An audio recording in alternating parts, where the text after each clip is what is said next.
Well.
Good morning there, ladies and gentlemen. Welcome to the LG Ultragear TEC Gauntlet Season 1, powered by WD Black and AMD Ryzen Radeon.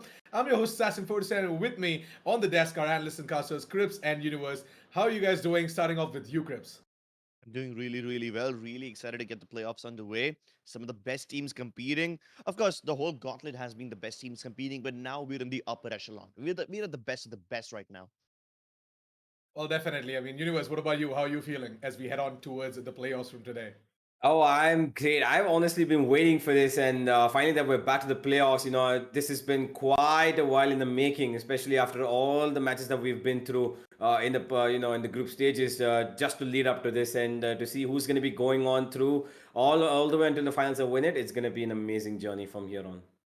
Well, definitely. I mean, talking about amazing things, by the way, we do have an amazing giveaway for you guys coming out from our sponsors, that is LG Ultra Gear. So please do go ahead and stand a chance to win an LG Ultra Gear monitor. Link down in the description below. So go ahead and check out the link as well. Alongside with that, I hope you guys got your Red Bull cans ready, because as we head on towards the playoffs from today, we're going to be starting off with a banger of a game. That is going to be Velocity Gaming going up against the Esports team. That's right, you heard it right. Velocity Gaming going up against the Esports team. We are starting off the playoffs with a match that ended things in the group stages. That's right, the final match of the group stage was Velocity Gaming versus the Esports team. And today, we're going to be starting off with the playoffs with that specific match as well.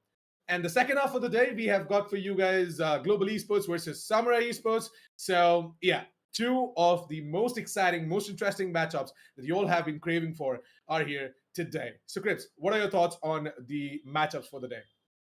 I don't know, man. I feel like the esports team, their wounds are fresh. They still have to be licking it. Velocity Gaming beat them at the end of the group stage, and now we're going to be starting off with the same match once again in playoffs. Yeah, these guys have faced each other quite recently. It's not been too long. So I hope the esports club can exact. I'm sorry, the esports team can exact some sort Yeah. of revenge, and Yeah. maybe they can make Velocity a little bit scared about their standings in this playoffs. Well, definitely. Talking about the standings as well, right? I mean, Velocity Gaming, we know for a fact that in the group stages, they did not drop a single match. So they were at the top of the overall group standings with a total of 14 points. Whereas the esports team, they lost 3 matches, one of which was against Velocity Gaming, which was the last match of the group stages where they lost out to Velocity 2-0. So I guess Velocity Gaming, right? They moving ahead into the playoffs was no issues whatsoever. But then esports team, we did think that if they are not going to perform, if they're not going to start with their grind, things are going to get difficult for them to move on towards the playoffs. But they did. They started practicing it together as a unit. They came up with interesting strats, and now they are in the playoffs as well. So hopefully they've got some interesting ace up their sleeves against Velocity today, and we are expecting a very good matchup. But Universe, I want to ask you this as we head on over towards the team intro for the side of Team Velocity Gaming. What do you think about the entirety of Velocity Gaming, and how do you think have they prepared themselves for this specific match against the esports? I think Velocity Gaming is going to be a team which is going to be called the Unstoppable Force, because clearly in the last couple of months, at least in the last 2 months, they have been absolutely, crazy the way they've been performing. They have been so good with the way that they've, gelled together this team, with the addition of MW1 as well, and the way that, no matter what five they put up on the battlefield, they are performing with that five. It doesn't matter whether it's going to be, Amaterasu not playing or it's not going to be Vibor not playing.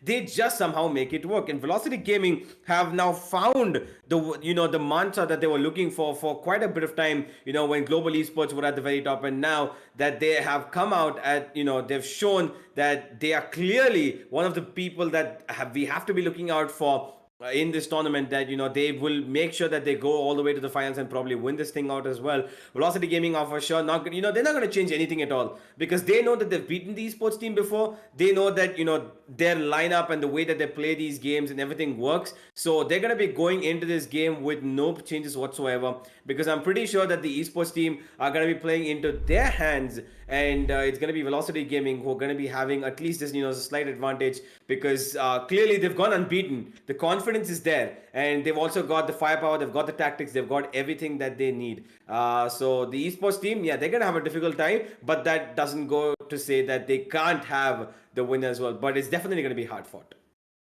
Yeah, that's for sure though, because the esports team, I have been noticing them from a couple of days, actually a week, and they have definitely improved their strats, and I feel like they might have something against Velocity Gaming today, something very very interesting, and all of that is going to be discussed when we move on towards the esports team intro. But for now, though, we have got the player spotlight coming out from the side of Team Velocity Gaming. So let's quickly head on over towards the player spotlight for the side of Velocity Gaming. And today, it is going to be our lovely clutch to ace, known as right to ace. That's right, the clutch meister for the side of Team Velocity Gaming. Just look at those stats, man. Being an initiator for the team, right? Not only going ahead getting intel, but also putting up such a drastic change in his entire stats, in his entire stats as well in terms of the numbers. Grips, what do you have to say about right to ace? I don't know, man. Even though he's called the initiator of the team, sometimes he's the man who just does everything. He's the man who's also lurking behind. He's the man who's also, if needed, taking up those entry frags alongside the duelists like MW1 and Mazel. Sometimes he doesn't even need to do any of that. The intel he provides is enough for his teammates to go ahead and wreak havoc. And he can just sit back sipping on his pina coladas. Well, let's hope that he is sipping on some Red Bulls right now because he's going to be needing it. And so do you guys. Definitely check out the link down description below for the link from which you can go ahead and get yourselves your Red Bull cans. But hey, the reason why I said that he should be sipping on some Red Bulls is because the esports team are coming in hot and they are here to just go ahead and dominate this match as well. So let's quickly head on over towards the team intro for the side of the esports team and see what exactly their lineup looks like for the day. Interestingly, Binks is also going to be playing today.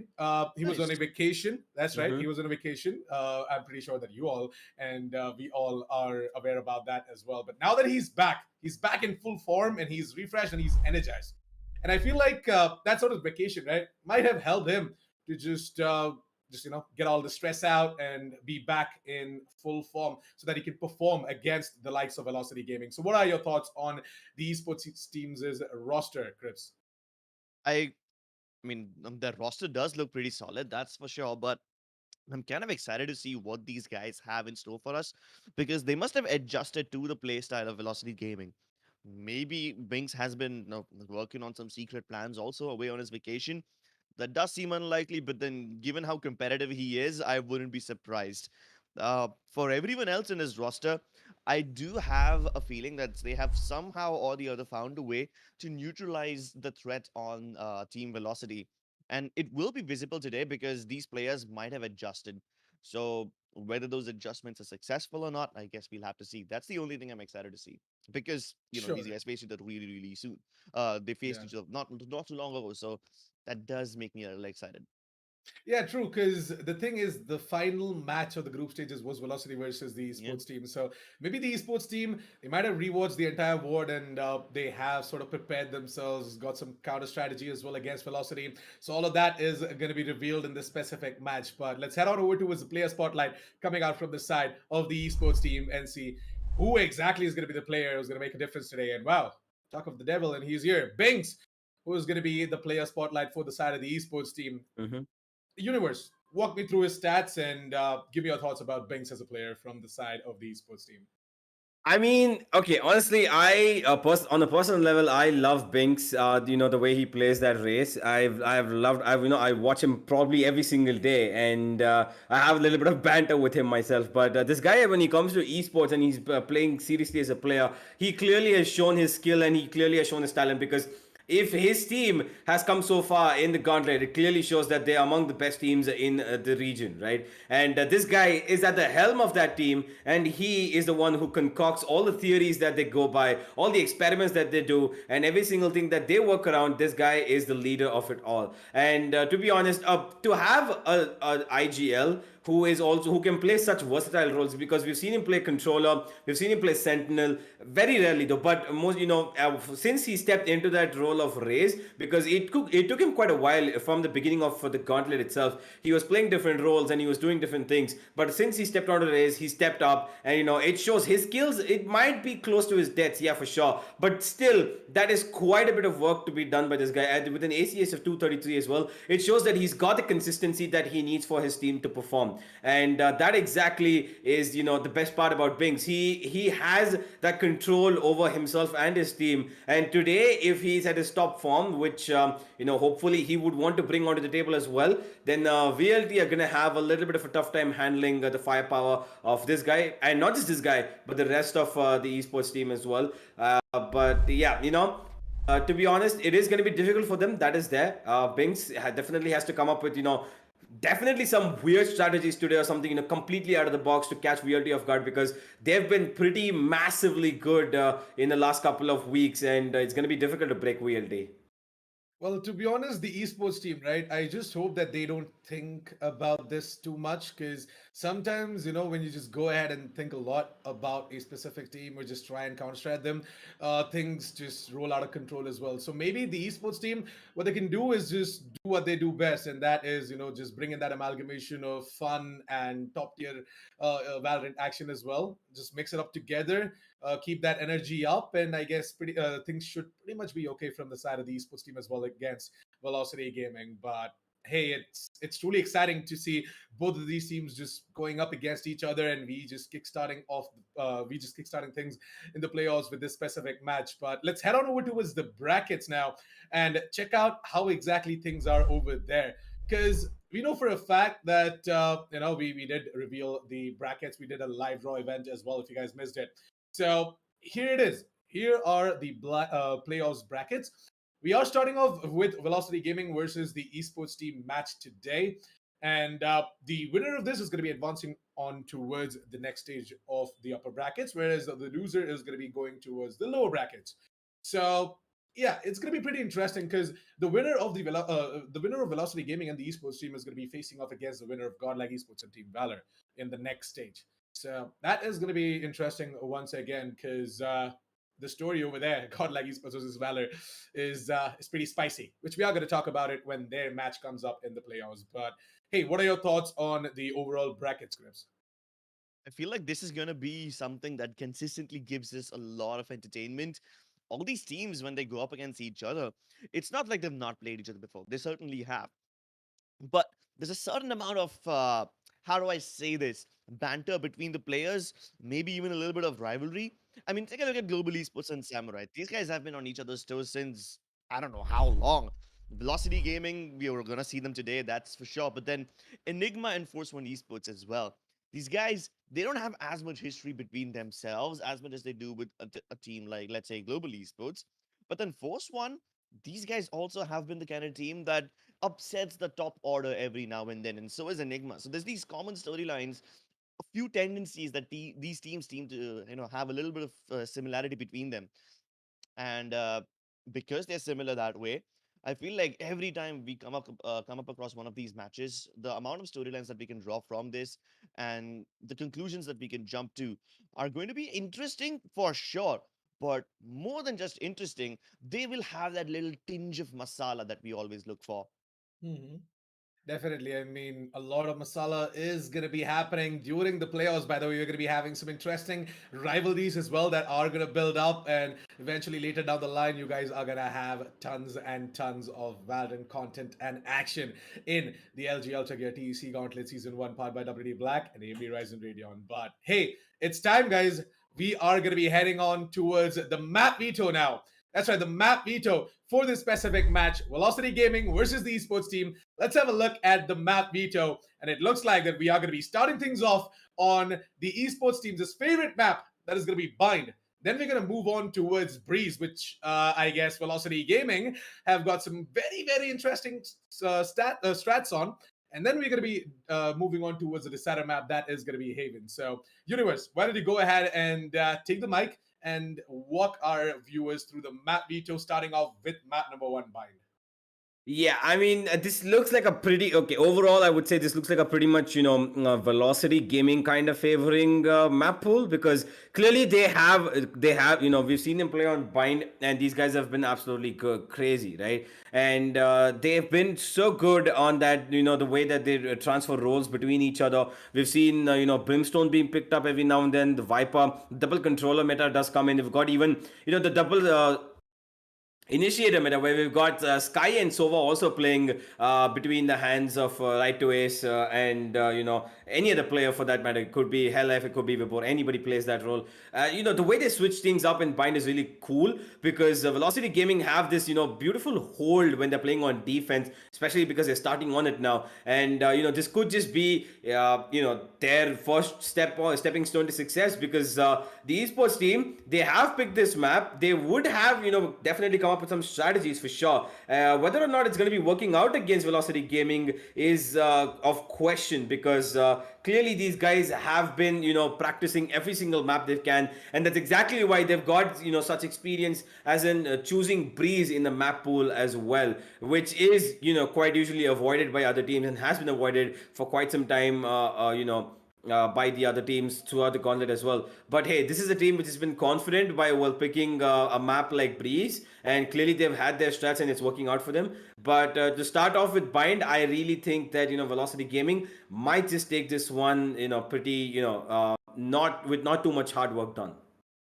I mean, I really hope that the esports team have got their strat book ready as well for the map of Breeze, because currently in the country, there are not a lot of teams who have got their entire strategy ready for the map of Breeze as well. I guess Velocity, Enigma, Global Esports, and I guess Force One are also sort of working on the map of Breeze as well. I'm not sure though. It's got a little bit of a sneak peek as well, but hey, I'm pretty sure about the fact that Velocity, Enigma Gaming, and Global Esports are the team who are welcoming Breeze with open arms, whereas the other teams, they are still sort of picking and prodding around the map. They're trying to just gain a lot of intel on how exactly they can play off of the other teams out there in the country as well on the map of Breeze. But yeah, Crips, what are your thoughts on the map veto before we head on over to the Zacasta's desk? I'm actually really surprised they chose Breeze.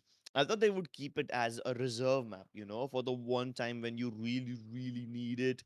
It's your trump card. You don't always use it. You always put it out when you're in trouble. No, it seems like Velocity Gaming are holding no punches back. They want to Yeah. get their best map out ASAP, and they want to show us what they're made of. So, good luck to TET. I know that they can do really well on Bind, but I'm not sure if this thing will be able to support them on Breeze. I do believe we might see map number 3 today.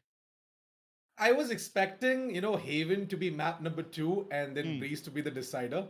That would have been, sort of like, see, anyways, it won't matter because on the map of Haven as well, Velocity Gaming, they are one of the strongest teams out there in the country. And I feel like, even though the esports team are going to walk away with Bind, maybe the map of Haven is definitely going to go into the favor of Velocity. And then we eventually are going to move in towards Breeze. But hey, it looks like that Velocity don't want to take any risks. They're just going to go ahead and put Breeze as map number 2.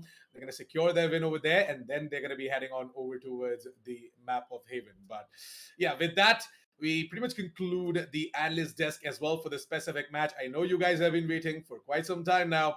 We are all set and ready for the action as well.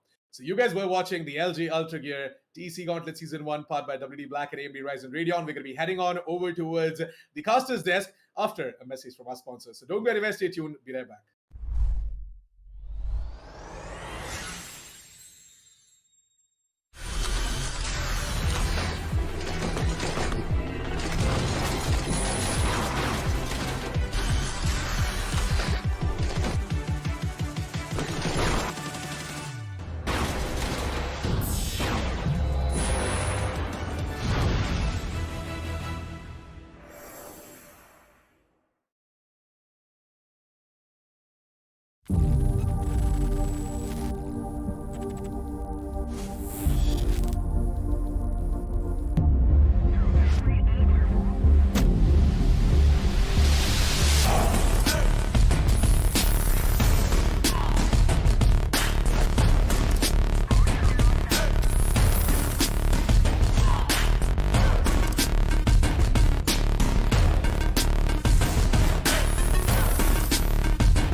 Hello, ladies and gentlemen. Welcome to the LG Ultra Gear TEC Gauntlet Season 1, powered by WD Black and AMD Ryzen Radeon.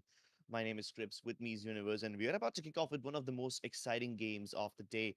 It's going to be Velocity Gaming against the Esports team. By the way, you guys are going to need a little bit of energy for this match, so go ahead and scan the barcodes to get your own Red Bull cans, and that will keep you going all throughout. Yeah, absolutely. Energy is what is needed for today, and I'm pretty sure that these teams have it in a lot of amounts for sure, Chris, because clearly these guys are the ones who ended off the group stages, and we're going to be having to start the playoffs with these guys as well. So, without any further ado, with no delay whatsoever, let's jump right in, and we have the agent selection ready for us here. And look at the selections from VLT. We've already got them locked in. All 5 players have got the same thing that we would expect, except for one thing. That's going to be Mazel and MW1 both playing together again, whereas Vibhor is going to be out of the picture today. It's going to be Helaf with that Viper, Amaterasu with Brimstone, as we usually see it happen, and it's going to be right to Ace with that Sova. No Sky today, but on the other side though, it was a quite a bit of an interesting pick as well, because Crips, I don't really know how exactly this is going to fare out. But for sure, it is a thing that, TET have a chance of picking up this first map, don't they? Yeah, definitely they do. In fact, Bind is the map where they have the highest chance of picking it up. It's gonna be a very weird, not weird per se, a very unique setup from VLT, because they've got 2 controllers, they've got 2 duelists and 1 initiator. On the side of the esports team, they've got the regular old 2 duelists, 1 initiator, 1 controller, 1 sentinel setup. So no Mm-hmm. surprises over there. But Velocity are trying something unique. And Yeah. on Bind, we have seen some teams go for double controllers. So I'm not really surprised over there. Let's jump into the game, ladies and gentlemen, and let's see which one of these teams can win out on Bind. Yeah, absolutely. I'm excited for this matchup, and I'm waiting to see if the esports team are going to be able to exact revenge on VLT. And as we're speaking about that, here comes the first round of the first game, ladies and gentlemen. This is to the playoffs we go, and it's gonna be Strix to get the first kill. MW1's head's blown straight off, and he peeks and gets another piece of information for himself and his team as well. Helev gets a little bit of a spam, and he goes down a little low. Binks has immediately taken interest in the side, and no fear in this man whatsoever. Look at how far he's pushed up. Plant goes down almost immediately, and it's going to be the esports team who are on the advantage stone right now. Yeah, good entry frags, good plant as well, using the backup of those Nebulas to quickly get in and get out. But now Strix continues to pop off. He was the one who picked up that opening kill, and he continues to deliver. Hellfighter, unfortunately getting tagged out, will get pre-fired by Battleov, and it's all down to Ace. He will be able to get the kill onto Battleov, who was overextending. Oh, but inside the Nebula, he gets the shot on the Binks. The recon dot does not reveal where Edit is, but he himself does get revealed. It's a Sova versus Sova battle, but Edit is the healthier one. Oh, he's gonna be able to get that tap. Good dink by Ace. Would have been a clean kill too if Edit wasn't on full HP. Yeah, it would have probably been a kill, but unfortunately, the classic at that range can only do so much. And with the one tap that he did give, it was not enough to get the kill confirmed. But in the end, it's all that works out for the esports team, as they got a very good initial entry onto the Ace side, and they did a lot of work to get it as well. They did lose out a couple of players, but in the end, it was the team of the esports team to get out that first pistol round, and now they have the advantage. As a result, it is going to be Spectres across the board, Crips, and they don't want to take any, any kinds of, cheeky plays over here by playing with a ghost or, any sort of pistol, because they want to get these rounds secured. And here comes the force, and oh my god, Binks, and he's going to get tagged, he's going to get detected. Marcel in a very cheeky corner is going to give up his life over here. Sami's going to take him down. Strix to get another entry onto the side, and it's going to be the B side open just like that, so easily for the side of the esports team. As Velocity Gaming, pretty much an eco round, what you would expect. And we've got 3 players on the prowl on the backstab, which I don't think is going to be much to fruition, is it? Yeah, not when they get revealed by that turret. Will they get revealed by it? Is the angle favorable? Yes, it is. And that's why you can see MW1 is kind of stopped in his tracks over there. Now the jig is up. They got to go for it. The turret has revealed there's a couple of players on the backstab, but they don't know that literally everyone is over there. It's okay though, even if they don't win. It's supposed to be an eco round anyway. They were just supposed to get the information. Stylish frags by Battleov. But you know what concerned me? The very first moment when TED started to come through in Hookah, there was this recon dart which they did not break. Now, luckily for them, Velocity had only a bunch of pistols, so it does not affect them too much. But if these guys had better weapons, and they get revealed with the recon dart, while that toxin screen is still online, they will get shot through it. And they will get mowed down without even having a line of sight onto their opponents. I hope that's a mistake they don't repeat when the actual buy round comes through. And it's here. The big guns are out by VLT. Yep, the big guns are definitely out. It's Phantoms across the board against the slightly more lesser used weapon of Spectres, which are not that great in damage, but hey, they can make the work do if they're in close ranges. Here comes a little bit of a shock dart damage from the side of Right to Ace, but I don't think it's going to be working out too much. Amaterasu here to help out his teammate as well, whereas the side of TET are spread across this A short and A long position, and they're waiting to go in. Here comes the Cosmic Divide, a pretty, Nice. early ultimate coming in from the side of Astra, not the usual that you see, and it looks like it's not going to work out. Amaterasu is going to be taking advantage of that, and he's pushing in further as well. Oh no, he's missed out. Oh boy, 1 HP, and this might just be it. Sammy gets one in return, and they don't know that Amaterasu's crossed him. Bad love. He could be in a world of hurt if Amaterasu comes crossing back. But look at where he's gone. He's not going to be able to do anything. Right to West gets another one. Bad love gets one in return, but that's going to be it. Bad love. He is looking towards the angle where Amaterasu crossed, but he's far gone. He's gone all the way towards short, and now the last man standing over here in the 1v3. I mean, pretty much a bonus round for them, and they would have, not expected much to come out of it. But hey, they have dropped down 2 weapons, and that's, the max they could have done. Maybe another weapon could go down if Amaterasu comes into the crosshair of Bad Love, which might be a possibility if Bad Love tries to explore towards the other side of the map. But if he gets that weapon down, it's only going to be helping the esports team. I don't know how long he's going to survive, though. Oh, Jig is up. Marzel spots him. Doesn't want to fight. Oh no! Ooh, no! Finally brings it back. No problem. No problem. Really good job by Amaterasu this round. Spraying down 2 people by going ahead of the Cosmic Divide. That too without the help of any of his teammates. The recon dart was present by Ace to help out Amaterasu, but it was almost instantly destroyed, and it never gave out on any information. So Amaterasu, as soon as he got that double kill, it was on the back of just pure reflexes, man. Yeah. And he was able to destroy 2 of the people coming out of bathrooms. Later on, gets a final finishing kill as well. Good stuff by the captain of the team, stepping up in the first spy round. And they lost only 2 weapons, which is fine. Ace has to downgrade to a Spectre, but he'll do so without too many fusses. Boombots exchange back and forth. It really doesn't matter because the information that the Boombot gathers, it's negligible, and it would have, it would have been expected anyway. The best that it can do is clear out that corner angle. Now take a look at this. Velocity Gaming, they're prepared for this B push. 3 of their players are present over here, but MW1 cannot be rescued. Needed to have a little bit of backup, but the trades won't come through, and this makes things easier for the esports team as they try to chime in now. Even through the smokes, Strix has no remorse whatsoever as he destroys right to Ace. Yeah, he does. And now Velocity, 2v5. Pretty much did not expect this to happen on the B side, but it looks like they're going to have to give up this one. LF will pull one back. Those tricks in a very open angle will be giving out his head for LF's favor. And now, yeah, they're going to be calling in to save Amaterasu, and LF are going to be going all the way back to save these Phantoms because they don't want to lose out any more weapons. And as of that, it's going to be the esports team to put up number 3 on the board over here, ladies and gentlemen, as they've got a pretty, good lead now. And they're going to have economy built up as well for them because I don't think it's going to be the side of VLT who are going to be able to buy up anything. Marzel might be able to, drop a couple of weapons. He does have 2,700 credits in the bag, but I'm not quite sure how long he's going to be able to do that. Yeah, they have teleported across though, but they're not coming on the hunt over here because they want to let the Velocity Gaming save. Now, it is the esports team with the lead over here. They've got a little bit of an advantage. And how are they going to be able to capitalize on it? Well, so far, the esports team have been going for pretty one-sided executes. The first 2 rounds kind of indicated A and B setups pretty easily. They ended up using the Cosmic Divide right in the 3rd round itself, in the bonus round. They didn't win it because of Amaterasu's heroics and probably because of worse weaponry. But now that they have the proper weaponry, they can continue going for these assaults. This time, Velocity Gaming did have a couple of mistakes as they offered up individual fights.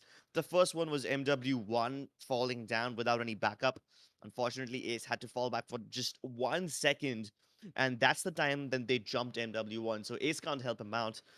Wasn't exactly an error on VLT's part, but more of a forced error that the esports team, played their hands at. They kind of forced Velocity Gaming to make that mistake. So kudos to TET for that. Wouldn't really blame Ace for it though.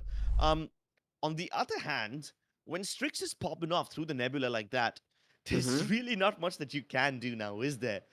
Who would have Yeah. expected him to connect that shot just blindly through the smoke without any recon darts or anything as such? So good stuff by the esports team so far. They haven't done any of those 200 IQ plays, but their executes look really, really solid.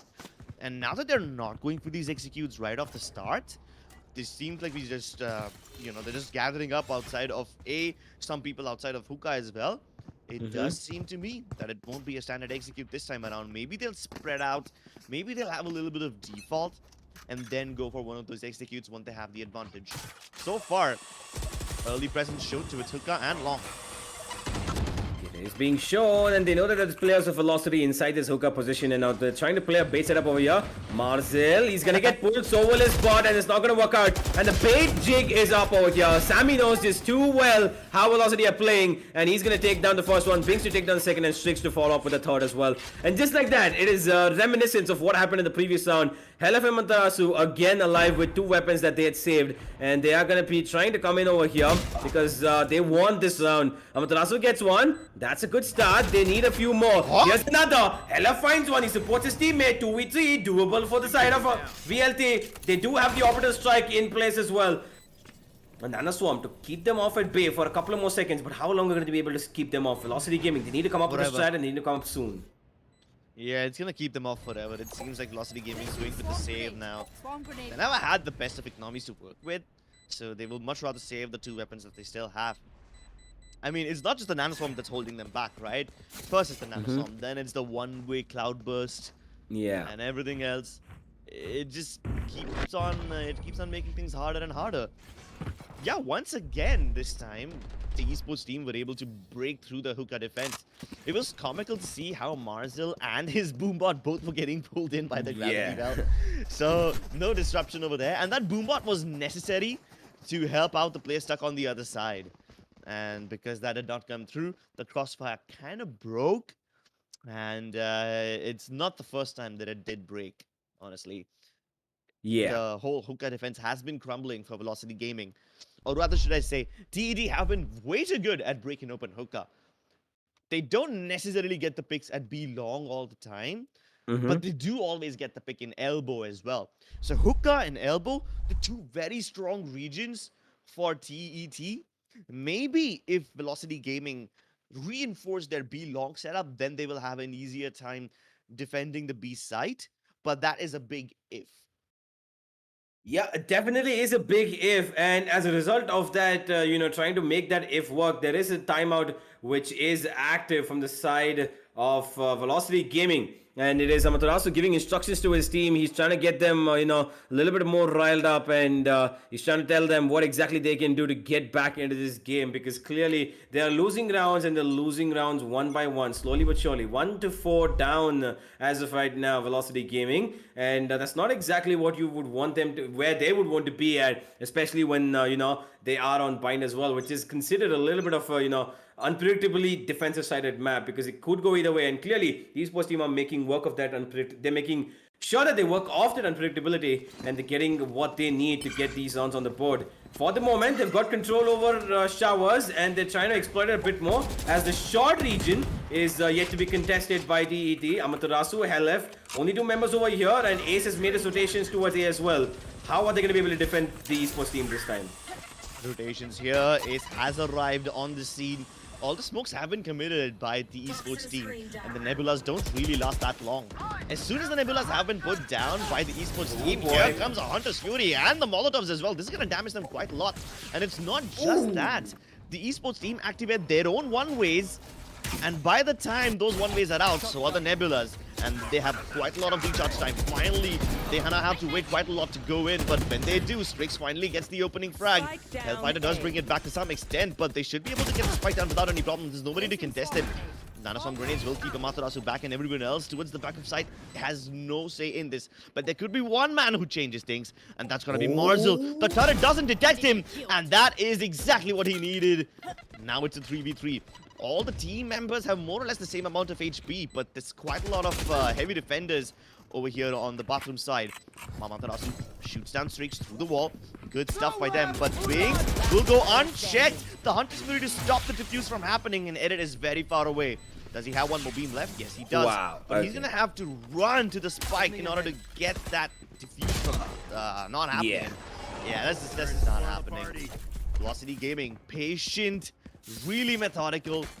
They activated their one-way smokes as soon as the first wave of Nebulas came through. And that kind of boiled down the timer to like 40-something seconds because they had to wait for Battle of Nebulas to be recharged again. So it kind of made them a little, how do I say this, jittery on the in-swing. And the moment these guys started to come through, Velocity Gaming, they let them go for the plant. They were in no hurry to stop it whatsoever. They knew that Marcel had a great position, and they waited for him to strike. Absolutely, and as he did, strike is what he put onto the points of onto the side of the esports team, and it is going to be Velocity to put up round number 2 on the board, and you know, their work has paid off, and now they've got again Phantoms across the board, except for you know, the Spectre on the side of LF, and look at this, ooh, okay. A little bit of a ding, and 10 HP is the health of LF right now. And as a result, there's going to be a lot of Nebula stars going down because they know that VLT are going to be looking vulnerable this time. Bings throws in the paint shells. He's going to try to get some damage done. Satchel to clear out that closed copy corner, but there's going to be nobody there to receive it. Amaterasu, he's waiting in a cheeky corner. Here comes the showstopper, and it's going to be immediately stopped by Right to Ace in his tracks mid-air. And Right to Ace is making things work for his team. The Sova, the main Sova that we all know, is doing stuff for his team. Strix is going to get one back in return. Now Tarasu is going to immediately take down Sammy. Marcel showstopper is going to work though, even if Binks didn't. And Right to Ace, he's making all of the things that Velocity need right now to get this round into their favor. He's clearing out every single corner. He knows that Batlov's around over here somewhere. And there it is. He's been marked. He's going to be running towards the defender side spawn. Yeah, his days are numbered. And clearly, he's going to be going down to MW1's Phantom as Velocity put up round number 3 on the board. Yeah, as soon as TET put up that Cosmic Divide on the board, Team Velocity was like, nope, you do not, sir. We deny you the permission to enter this site. They pull out the showstopper on Marzel. Everyone else goes beyond the Cosmic Divide and they just fight. It's just straight up fighting and they win the duels. Yeah. All that little blanket of security that, you know, TED wrapped around themselves thinking that, oh, this blanket will keep us safe from the monsters. You know how little kids do when they sleep in their beds. Nah, it was yanked right off. Absolutely, and now look at this. Tricks! Oh no. MW1 and Marzel are just too good with that push, and they're gonna get 2 kills. Badlov does pull on back up Right to Ace. He gets one as well. And now it's gonna be the esports team on the back lines as they're gonna be giving up the 4th round possibly over here. Unless it's gonna be the Sova and, you know, the race combo over here of Edit and Binks who can pull out something. Binks on the prowl to look out for some backstabs, but he's gonna clear it. You know what I see? I see round number 4. Round number 4, the one round where I made the prediction that Velocity Gaming will play B long aggressively and it will work for them. And that prediction comes through in round number 8. 4 rounds a little too late, but it does come through nonetheless. Velocity Gaming have figured out the formula to defend the B site. And they have been defending the A side pretty well, so now they've got both the sides under their control.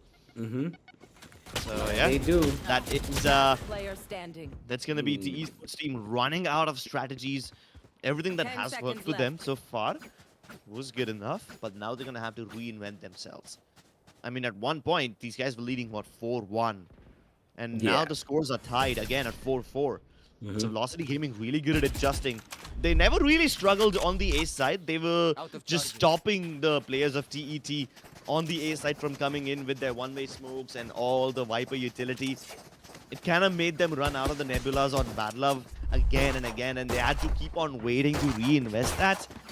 Whenever they put up a Cosmic Divide, Velocity Gaming completely disrespected it on A and decided to push through it to fight. So that was A side under control. That was how Velocity Gaming was able to fight back on A. On the B side, they realized that hookah isn't that great for us, so they started to play B long aggressively. But this time it might just fail because last time you see so many players of Velocity were committed on the B side. This time there's only 2 of them. They need the rotations to come through and they need this quickly. The fact that Velocity Gaming are pushing up outside of bathrooms, it will reveal to them that the A side indeed is empty. And unfortunately, it's a bit too late because Marcel's been taken down.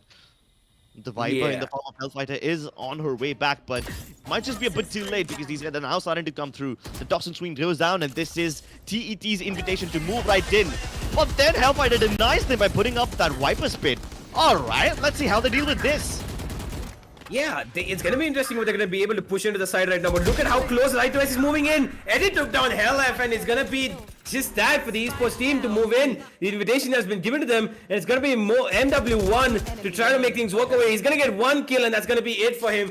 Binks to immediately trade off as the esports team look to put on round number 5 on the board. They do not want to give up their lead, or even though it came to level terms. Amaterasu, the IGL, the one man standing between Velocity Gaming, between esports team and the 5th round. He's trying to put some holes into their armor. He gets 1 though. Is he gonna get the other 2? He gets another one. Amaterasu making a go away. He does it. Amaterasu. Okay then. How on earth does he pull this off? I have no idea, but You clearly got- he deserves the congratulations that his teammates are giving him. Damn, son, that is some ridiculous way to step up for your team. That's why they put me Old in Man charge. Amaterasu playing Old Man Brimstone, showing everyone how it's done. Jesus, that was a disgusting round, and it wasn't like he did something really elaborate. No, he was just shooting heads. They had the audacity to offer him 1v1 duels, and Amaterasu takes those any day, Wow. every day, and twice on a Saturday. This man, you gotta think from his perspective, right? Mm-hmm. Like, at first, Velocity Gaming was pushing out bathrooms. They did not spot anyone, and they realized, wait, this is no fake from TET. They are indeed coming towards B. Hellfighter goes through. He goes towards the B side. He puts up his toxin screen so that they don't push. But the moment the toxin screen goes down, that's TET's cue to move right in. Guess what Hellfighter does to delay them? The Viper spit. Doesn't help them because Hellfighter goes on moments later. And because Hellfighter went down, basically the entire defense of Velocity crumbled on the B side. But then the captain himself steps up. This time it's Marzel, not stepping up, but stepping forth. Look how deep he is inside enemy territory, but unfortunately Binks makes a footstep. How does Marzel not hear him? They both don't see each other. What is going on? Yeah, that was a very weird exchange of misinformation, I would say, not information, because clearly it did not work out for the What? What? Banner pulls 2 back though, and that was a beautiful spray down from him of 2 people, but that's always gonna get. And look at that, I don't think anybody understood what just happened over there, because Marzel came on the backstab. Binks he didn't realize that there was a backstab, and he didn't even check towards the right because he thought that his teammates were there. And Marzel, he got a little bit of a timing advantage over there because we've seen those moments happen where you see these players who are looking at different angles of opponent teams and they don't even realize that there's somebody over there, right? And as a result, it was just about timing who was going to get it first, and Marzel was the first one to turn around. As a result, it was going to be that kill which feeds Velocity Gaming their 6th round and possibly the lead going into the second half as well if they win out this one. If they win out this one. We have pointed out in the past that Velocity Gaming are pretty good at defending long, but their hookah has not been the strongest. Let's see if this crossfire helps them out this time. Hellfighter sprays them both down. Yes, it is strong. It is very strong indeed. They push through the toxin screen, which was put up just in time, makes them vulnerable, and Hellfighter knocks them down. Ace delivers yet again. Shock darts exchanged back and forth. But this is basically just cleanup crew time for Velocity Gaming. Most of TED don't have money, and now they don't have their heads on their shoulders as well. Yup, absolutely. It's going to be Velocity Gaming to clean up pretty much of an easy round, as it was an eco from the side of the esports team. And it's going to be round number 7 for Velocity Gaming. A half which possibly could have gone on the side of TET is pulled back completely from their hands, and Velocity Gaming are going to be stealing it from them, as they're going to be going ahead and securing at least a 2-point lead at the bare minimum. If not, they win this round, which is going to make it 4. And I really think that they can over here, Crips, because I don't think TET have that much utility to work with. Because you can see that Binks is playing on the Spectre and they've got no economy to work with as well. It's a, it's a desperate buy because it is a last round. So we're gonna have to see how they work out this B push, which looks very likely again. It does look likely, but you gotta keep in mind that this time TET are not playing that aggressively. They're going towards the B side nonetheless, but the timing is a little off. Oh my goodness, Marzel lines them up, knocks them down, and that is the hookah aggression dealt with. Oh and boy, okay, Marzel. Once again, the showstopper does get denied, but it look at what it's forced the hand out of TET. Poor Strix had to jump into the teleporter. Now he's away from his team. The rest of his teammates are on Hookah and Long respectively, and Strix is going to have to wait a long time before he's relevant again.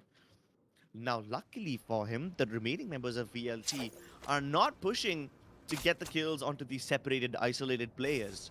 They're not offering them 1v1 duels, which is good. Velocity Gaming are keeping it nice and patient. They're taking it slowly. Yeah. And the ball is once again in TET's court.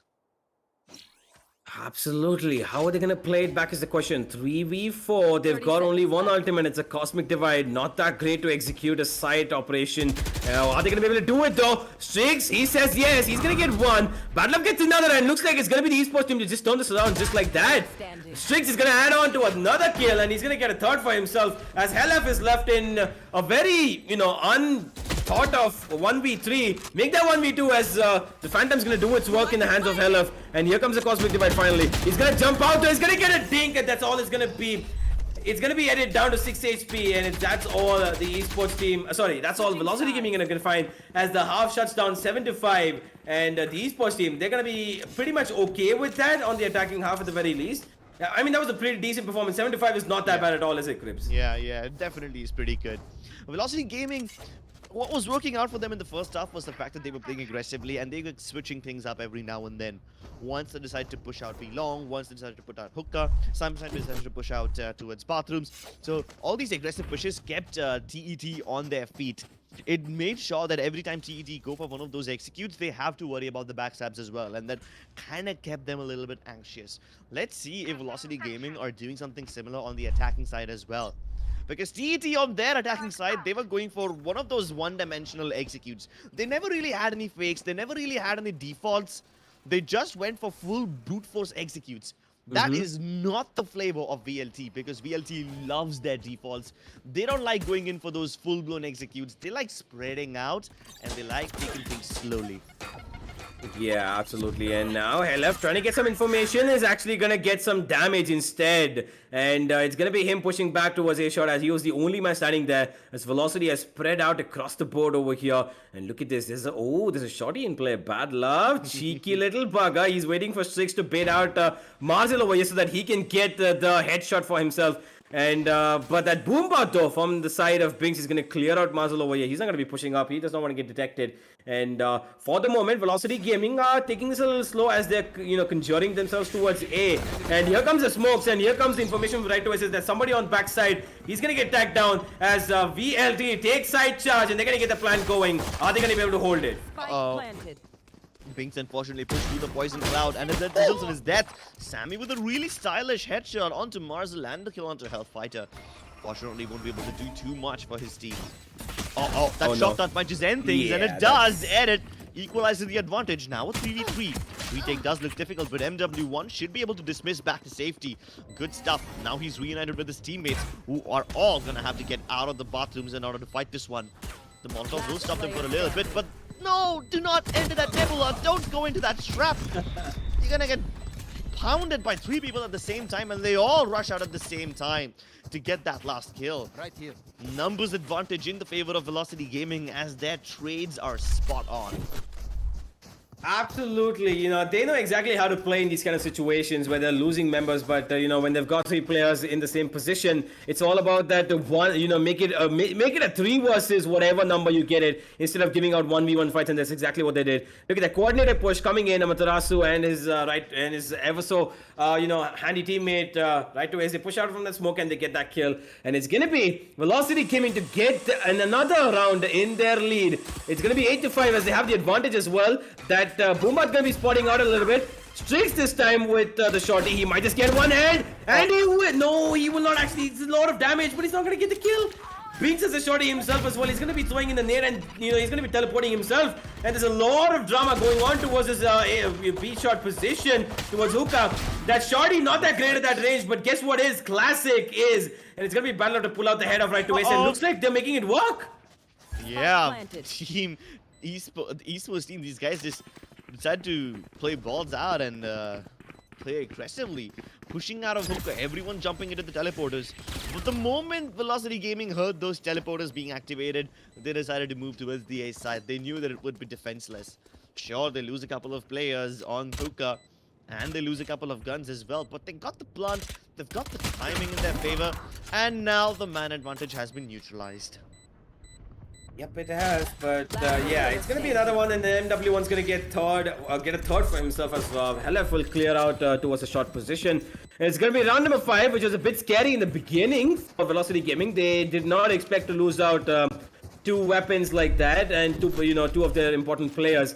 But hey, they made it work. It's gonna be MW1, Helef, and Amaterasu to shut things down as Velocity put up round number 9 on the board. And if they're gonna keep going with the same pace, Crips, I think they might just run away with this first map of Bind. They might just do that.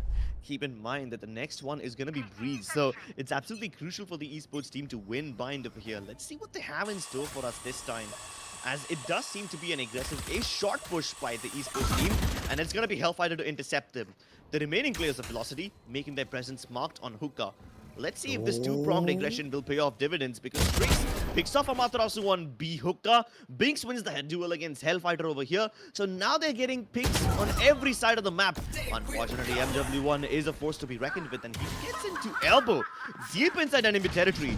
Now this makes things awkward, because the spike is still very much near the spawn. And MW1 this deep inside enemy territory, what's he gonna do? Marcel can't protect him. And he's trapped over here. He needs kills, and he gets them. The dismiss, and Ace delivers. Okay, the B-side has been liberated. The aggressive positioning from MW1 was a little dicey at first because the trade potential was negligible, but now it's there as Ace also steps up. Good stuff by Velocity Gaming. They're able to make it work. MW1 and Ace bring in the round back. Yeah, absolutely. They have done quite a bit of work. Honestly, that was a little bit of a scare because the esports team, they did put a couple of holes in the bodies of Velocity Gaming. But hey, this was a round where they did not actually buy up that much because this was supposed to be their bonus round. And the bonus goes in their favor. As a result, Crips, we can look at the screen. It's going to be an eco coming in for the esports team. And a very, very dangerous eco as well. Because if they lose this one out, it's going to be round number 11. And it's just going to be 2 more rounds that Velocity Gaming need to shut this one out. Bad Love though, he gets a very nasty shot onto Marcel. And Sammy adds on to that as well. It looks like this eco might just work out for them if they work this pretty well in their favor. Sammy down to 1 HP, lucky to be alive, and pretty much that's all his team needs right now for him to be alive for as long as possible. As Velocity Gaming, they're going to be losing out 2 weapons and 2 players, and there's going to be no smokes or there's going to be no lineups from the side of Helef this time if they do get a plant. Are they going to be able to capitalize on this is the question. Last time, Velocity Gaming found themselves in a similar situation where both their controllers were out of the equation, and MW1 and Ace had to bring it back. But this time, Ace gets taken down by the Sheriffs as well. The pistols continue to deliver. MW1 was pretty successful towards B long last time. Let's see if he can pull off that magic once more. Decides against it. He's going to teleport back towards the bathrooms area, but Amaterasu's not going to do that. Amaterasu continues to move towards Hookah, where he will be greeted by 2 players at the same time, and now the spike's down. The fake attempts by MW1 were not successful. Clearly not, and now he's gonna get one. He's looking for another. He heals himself up. MW1 does have the potential. He will he be able to do it? Flashes in towards Hookah to clear some angles out for himself. He knows that there's one towards side, but there's no time to work with. It's only another 10 seconds he has. He goes in towards Tube, does not get detected, and he's going to be able to get the plant at the very least. And now he has to fight off against Edit over here. He's trying to get the angle on him, and he will. Heals himself up. 1v2, very much doable. Binks, the only one with full HP. Oh my god! MW1 with the ace clutch! No way you just did that! Oh! MW1! Explain, please explain. There is no logical reasoning, no analysis that I can do that will explain how on earth was MW1 was able to pull this off. I'm at a loss for words. I mean, he did, the esports team literally gave him exactly what he wanted, Crips. It was those 1v1 duels because he knows that he can win out those until the very end. And that's exactly what he did. One by one. MW1 made sure that he got every single kill that he needed, and as a result, he's on top of the board, and he's put round number 11 on the board as well for his team. What a play from him, and it looks like it's going to be desperation times for the side of the esports team, as the 11-5 scoreline is going to force them to buy every single round from now. And if they don't, they're just gonna be, gonna be throwing out this map of Bind, and they're gonna have to look on towards Breeze, which is not gonna be an easy affair as well. For the moment, Velocity Gaming have the lead, have the advantage in every sense of the way. I don't know, man. I 4 kills with the Sheriffs. Kills that TET were never supposed to get, but they got nonetheless. If they would have been able to pull this eco round back in their favor, that kind of would have broken Velocity's back. It would have crippled their economy, paving the way to get like at least 2 or 3 rounds for TET. But then MW1 says no. Just ridiculous stuff, man. Ridiculous stuff. No crossfire this time around. Spriggs and Badlove responsible for holding down Hookah. Badlove gets the first kill, but the Matarasu falls back instead after taking a dink down to 30 HP. No problem, because his teammates are prepared to break this assault open towards the A side. MW1 on a faking mission towards B long will be pretty successful, and he picks off Badlove as he's trying to transition back towards the A side. Joins them back towards bathrooms, and now the display from Velocity Gaming is default, and they are working for them. Oh no! Orbital strike committed, which means now Sammy won't have anything that will deny his lockdown. He can continue going forward. One enemy remaining. They can't do anything out of it. Yeah, it is not gonna work. That lockdown completely rendered useless now. 3 players of Velocity Gaming alive. It's gonna be Edit who gets 1 kill at the very least. MW1's gonna be going down, but it's gonna be Velocity Gaming to put a match point on the board. And ladies and gentlemen, this might just be it, as Velocity Gaming have everything that they need to win out this map, and TET, they do not have economy at all. They're forced into the last round, and they're gonna have to force into this one as well. It's probably gonna be Spectres at the very most for them in this round. Not a lot of utility to work with either, and it is all for them to play. It's do or die situation over here, and I'm not quite sure if they're gonna be able to, do it, because I'm pretty sure Velocity Gaming are gonna give them the death that they've been wanting to give them since the beginning. Last round of the map for Velocity Gaming potentially, unless TET are able to bring it back. They don't have the best of weaponry, but they do have something to work with, and that's going to be just their Spectres and Sheriffs. They've been able to make the Sheriff sing before. Let's see if they can put up an opera this time as well. Marzel looking to aggress towards Hookah all by himself, no backup. I don't think he's gonna go in just yet. I think he's just trying to make some noise over here. Marzel making noise towards Hookah. The rest of his teammates gearing up outside of A.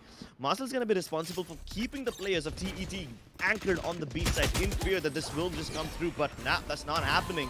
Bink says that that is a fake, and by the time Sammy can get anything done, Hellfighter is deep inside enemy territory. And then poor Marzel.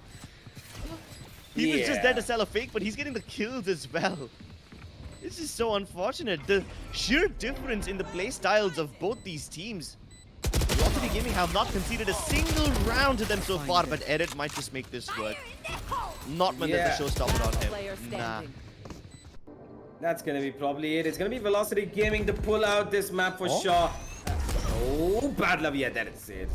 Marzel spots him out. It's gonna be the last round that goes in their favor. 13-5. Velocity giving another dominant performance shown by them, which was a bit of a up and down performance in the first half at the very least, when they were down by 4-1. But hey, it doesn't matter, because in the end they got that victory that they needed, and it's gonna be them moving ahead, getting the first victory in the playoffs for themselves, the first map in their favor. And it is the pick of the esports team that they did get over here, Crips. And next up is gonna be Breeze, and that's gonna be quite a bit of an interesting story, because the last time these two teams faced off on Breeze, which was the last match of the group stages, it was Velocity Gaming to win it out as well, because clearly they know that map in and out, and they have made it their home ground sort of, amongst all of these teams. And I'm pretty sure it's not going to be easy at all for the esports team to come back. I mean, they could try, but Velocity Gaming are now too steep of a mountain to climb. Yeah, they are, right? They're kind of like a mountain which these guys are struggling to climb, and they never brought their hiking gears as well with them. So that does kind of work against TET. But I gotta point out the sheer differences in the playstyles of both these teams on Bind, especially on their attacking side. Esports team like to stick together. They like to hit the site with brute force. All 5 players jumping out of Hookah and B long if it's a B execute, bathrooms and A if it's an A execute. I mean, they put down their smokes, they put down the recon dart at the back of sight, and then they just move right in. That's the esports team for you. Velocity, on the other hand, they like to take it slow, Yeah. going towards hookah first, faking things out, feeling it out, then going towards A, keeping TET on their feet. The defaults from Velocity Gaming are just so strong over here. We saw this on multiple occasions, how Velocity Gaming was just bamboozling the esports team, and half the time the esports team was on the spawn because they were busy rotating from one place to the other. They were never in positions to fight. Yeah, absolutely. And the one thing that I love about the way the VLT play is the fact that these guys, just like you said, they spread out, they feel things out, they want to see where they want to go, they want to give out their presence every single one. And that's the best thing about them, because they put these players into situations where they potentially might be taking a duel, right? A 1v1 at the very least, because there's going to be one place maybe from the side of defenders where they're going to be pushing, whether it's going to be showers, it's going to be a shot, it's going to be hookah. There's going to be one place they're going to try to get that informational peak, right? And they're so confident with their players that they'll let them spread out. They're going to let them take those 1v1s because they can take those duels. And that itself shows how good Velocity is with the way that they move around the place, and the way that they get their feelings in sort. They want to see where exactly they want to go, and the first initial peak is exactly what they build upon. But even then, you would expect in a normal game, if we're playing it, we get that first peak, we get that first kill, we're gonna be okay, guys, the A side is open, we're gonna move towards it, we got one less player over there. But Velocity waited out. They want to surgically insert the knife and wait until it's at its most opportune moment to cut every single part of their body, and then they're gonna strike it with a complete thrust in, and they're gonna cut them up to down completely and split them across insides. And that's exactly what they did with TET with the 13-5 scoreline. And you can see MW1, the man with the ace clutch who did come in, is on the very top as he's got the MVP for himself. On the other side, though, Strix, he has been able to get the MVP, but it is just not enough for the side of for the esports team. And we're just gonna have a look at what exactly went right for Velocity Gaming and what went wrong for the esports team in the match highlights. And Crips, I want you to tell everybody, I mean, how exactly do you think that Velocity Gaming took the lead and they went ahead, because the esports team were looking pretty good in the first half? The esports team were looking pretty good, but then Velocity Gaming, they were the ones to take the lead now, weren't they? These guys on the defensive side, they are not afraid to push. Like, every time the esports team put up their utility, Velocity Gaming tried to delay them first, and if that doesn't work, Velocity Gaming fight them. Doesn't matter what happens. Like, we saw that one round where Amaterasu just walked past Bad Love, wasn't it? I think it is this round in the highlights where Amaterasu was just literally walking past them, and Bad Love was just caught in an awkward position. Next time, these guys put up their Cosmic Divide, and it just did not help them at all because Velocity Gaming disrespected it and decided to fight against it. So that kind of worked for Velocity Gaming, and that's how they were able to get that one round while the score was at 1-3. Of course, after that, the esports team went on a killing spree, and they were able to get a pretty decent lead. And then these guys bring it back. You see, in the highlights right now, you just saw the players of Velocity Gaming push out towards bathrooms. That was to clear out the post-plant positions, but that wasn't the only time when they pushed out bathrooms. They would be doing that again and again and again. Either that or sometimes pushing out B-long. Yeah, every time Velocity Gaming push somewhere or the other, and they keep TET on their feet so they can never be predictable. And that unpredictability is exactly why Velocity Gaming is such a dangerous team to play against. You might have the firepower. Esports team definitely had that firepower. Whenever they went for this brute force executes, it worked for them. But then the unpredictability is what kept them on their feet. Yeah, absolutely. And that's exactly what, fell apart for the esports team as well. That unpredictability that you just said, Crips, is just what Velocity Gaming was so good at, implying over here. And as a result, these clutches, these are the clutch situations. Like, they're giving out these 1v1s. Amaterasu got a 1v3. And then, MW1 got a 1v5. Yeah. And these guys are just like, they need to realize that... they need to peak together. It's those 1v1s that Velocity Gaming are so good at. No matter which player it is, they're just very good at it because they're confident enough that they know that they can pull out these, situations for themselves. And it's just working out in their favor. No matter how many kills that the esports team get, back, it's still going to be Velocity who still have that confidence and they're going to be moving ahead. And all these stats just speak for themselves. Every single player from the side of Velocity Gaming has performed and done pretty well in terms of helping out their players. Even though it doesn't matter who's at the bottom of the board, everybody has contributed, because you can see that even though Amaterasu is on 14 kills, he still got a 1v3 clutch, which was a necessary one for his team. He got the round of the board. Right to Waste was there with a lot of damage that he gave on with his shock darts, with his ultimate, and he got the round. He got information for his team. And Marcel was supporting MW1 with every single endeavor that they went towards the B long or towards hookup position, and that's exactly what Velocity Gaming needed, because they did everything right in that second half and they pulled out the win without giving away a single round. And kudos to them for winning it. And now they're going to be going in towards to Breeze with a much more light-headed mind than they did come into the first map, because they have the advantage now and they know that they've beaten the Esports team before on Breeze pretty convincingly. So I mean, I don't know, Crips. It's going to be pretty difficult for the side of the Esports team to come back on this. Oh, definitely. I thought Bind was the map which they were supposed to win, and if they can't make this work on Bind, I doubt if Breeze will be possible. But hey, you never know what's gonna happen. Esports team, these guys still have a little chance of making a comeback. Less so on Breeze, but still they're not completely down and out. Ladies and gentlemen, we're gonna go on a tiny break, and after the break, we'll be back with the next map, Breeze. You guys are watching the LG Ultragear presents TEC Gauntlet Season 1, powered by WD Black and AMD Ryzen Radeon. Don't go anywhere, we'll be right back.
Hello, ladies and gentlemen. Welcome back to the LG Ultragear presents TEC Gauntlet Season 1, powered by WD Black and AMD Ryzen Radeon.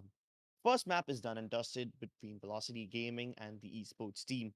Velocity Gaming were able to win 13-5, and now we're going to be moving on to Breeze, a map which inherently I did not expect these guys to pick up in the first place because Velocity Gaming, we know that they're good on Breeze, but I thought this would be more like a trump card or something that they pull out only in emergencies, but it seems like they're pulling no punches. They want to end the series right here and now. They want to win on Breeze, and the ball is in the court of TET.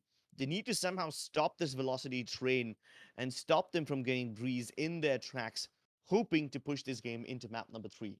Do you think they'll be able to do it though? I mean, they do have the potential, Cribs. They definitely do have the players to do it, and it only depends on them whether they're going to be able to pull this off. Because the last time they faced Velocity Gaming on Breeze, it was not a pretty affair for them. It definitely did not go down well for the side of TET, and as a result, it is Velocity Gaming who are in the playoffs completely unbeaten. And now look at this, Cribs. It's Marzel on Viper. And that is something that I don't think we see every day. Yeah, we don't. So one thing is similar between the lineup of the previous game and this one. Mm-hmm. The double controller setup, which is kind of Yeah. necessary in a map like Breeze. MW1 this time picking up Jet instead of Reyna, so that's also nice. Oh, Marcel, I mean, no, he's on Viper this time, but that's not a problem. The funny thing is, Ace has picked up a Sky instead of a Sova, which is great. Mhm. And hold on, is yeah. this actually happening? Yeah, I saw the same thing. Yeah, I saw the Is same this thing. actually happening? Are we actually seeing a Yoru in a professional tournament game?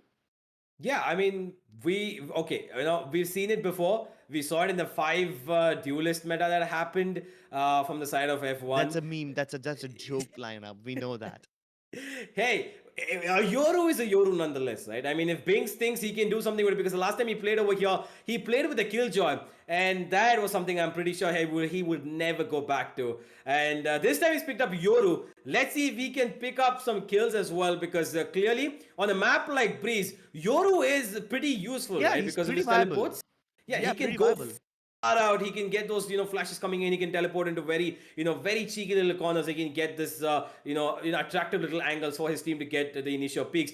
But if he's going to be able to do it is the question, because on the side of Velocity, they've been very, very formidable with the same lineup on Breeze. Marcel playing Viper might just be a different thing, but I'm not quite sure how that's going to stop them from winning this one out, because clearly they have the advantage, and we're going to see how Velocity Gaming are going to be able to win this one out, or if TET are going to be, like you said, Clips, able to stop the bullet train that Velocity Gaming is right now. Bullet train or not, I hope they can stop their bullets from hitting their skulls. Now, here's the funny thing. Binks on Yoru, acceptable. No problem. My problem is not the fact that he picked up Yoru. My problem is the fact that which other agent can keep up with the Yoru to trade with him? If they had a Jet in Yeah. their lineup which can dash in to rescue Yoru in case he gets into trouble, understandable, but they don't have that Jet now, do they? We've Nope. got Edit on Sova, Strix on Sage, Binks on Yoru, Battler on Viper, Sammy on Cypher. I Yeah. mean, I never expected a Uh, Sage and Yoru to be in the same lineup in the first place. But I gotta appreciate Binks. This man, it doesn't matter if he wins or not. He's giving us content. He's giving us the memes. I have personally never seen Yoru in a professional game before. You might have seen one. Let me Yeah. know how that experience was for you, but I certainly haven't, and I'm kind of excited to see what this guy has in store for us. I mean, see, watching a Euro play, honestly, it makes me feel really good because, that's an agent that's almost never picked in any sort of professional play, right? Because he's got these few exploits that the opponent team can clearly see coming.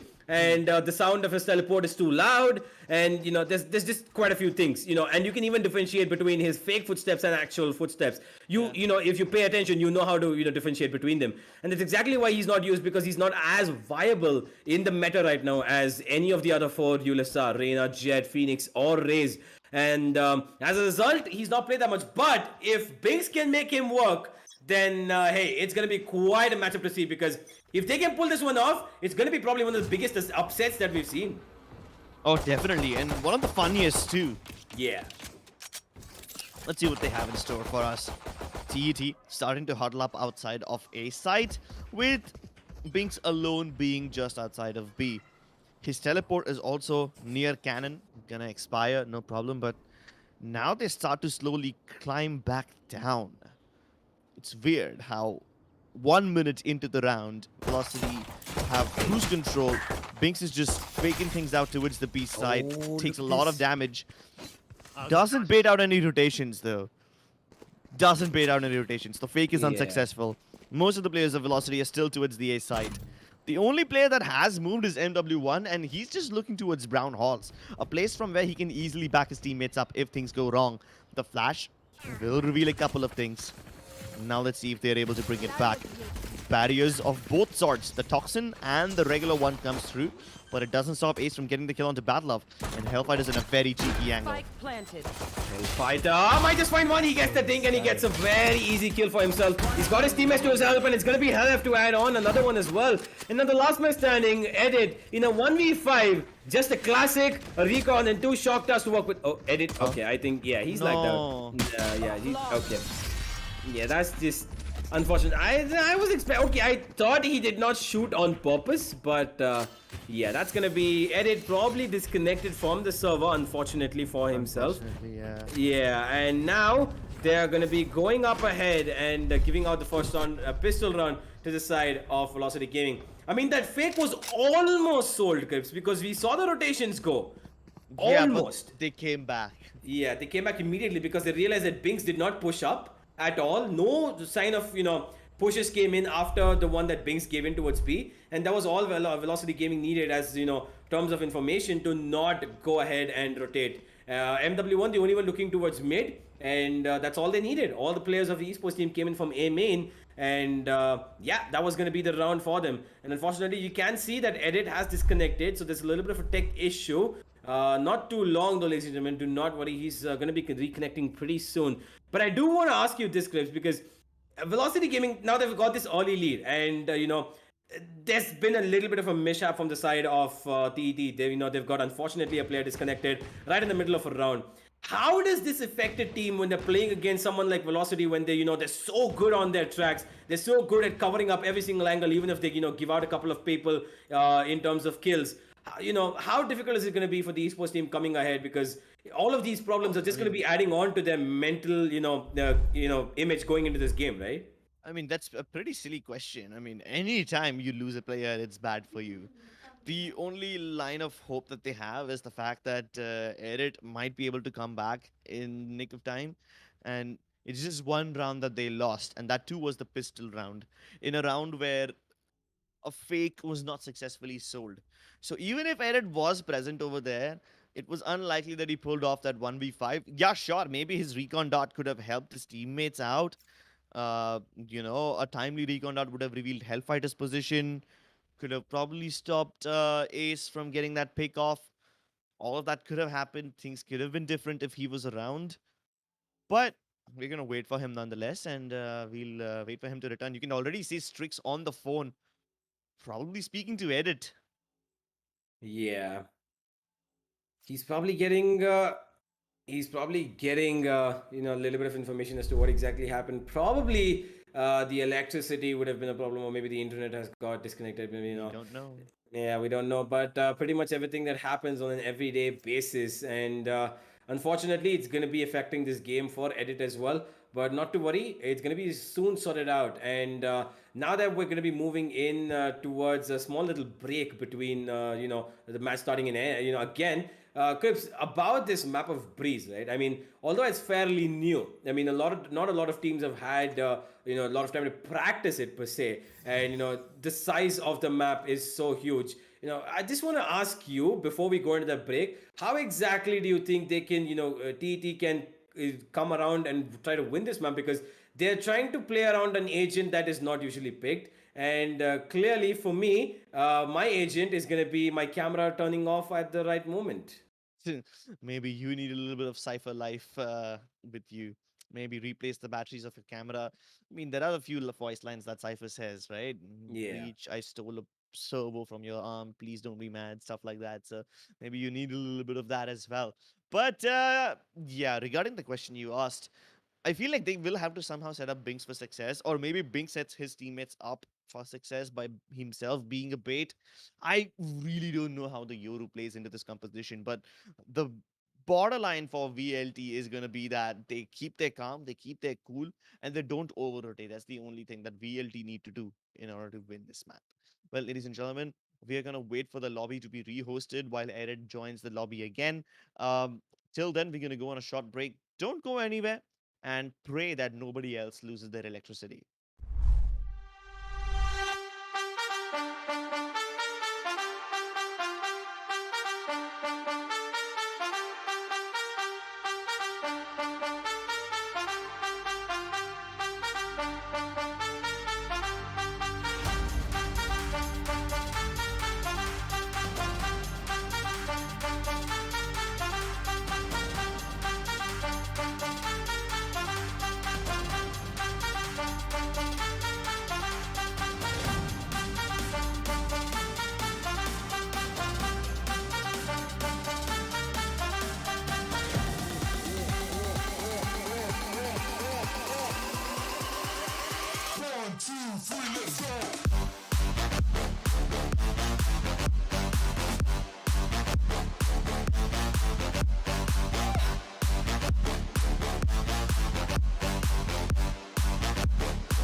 Hey guys, welcome back to LG Ultragear presents TEC Gauntlet Season 1 powered by WD Black and AMD Ryzen Radeon.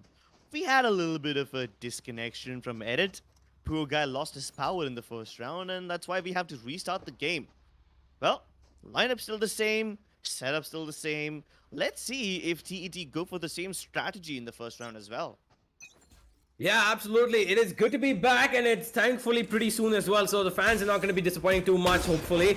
And now it's going to be the side of the esports team. We're going to change up their strategy, looks like, Cribs. And they're all moving towards A at the very beginning. While Binks is towards mid, the rest of his team is going to be moving in towards B and A. And that beautiful tripwire from Helef is going to allow him to get one kill. And he's going to reposition himself. And he's going to be looking at the camera and calling out to his team that nobody has yet entered this side. As Velocity Gaming have an early man advantage, which is nullified by Binks immediately. Ooh, Binks does nullify it and gets away. Falls back to mid where he will be intercepted by Amaterasu. So Amaterasu figured out where he was coming from. The initial assault towards the A site, not so successful. And now the remaining players of TET are heading towards the B site. And they might just hit this at the right time because Amaterasu is just starting to move back towards A.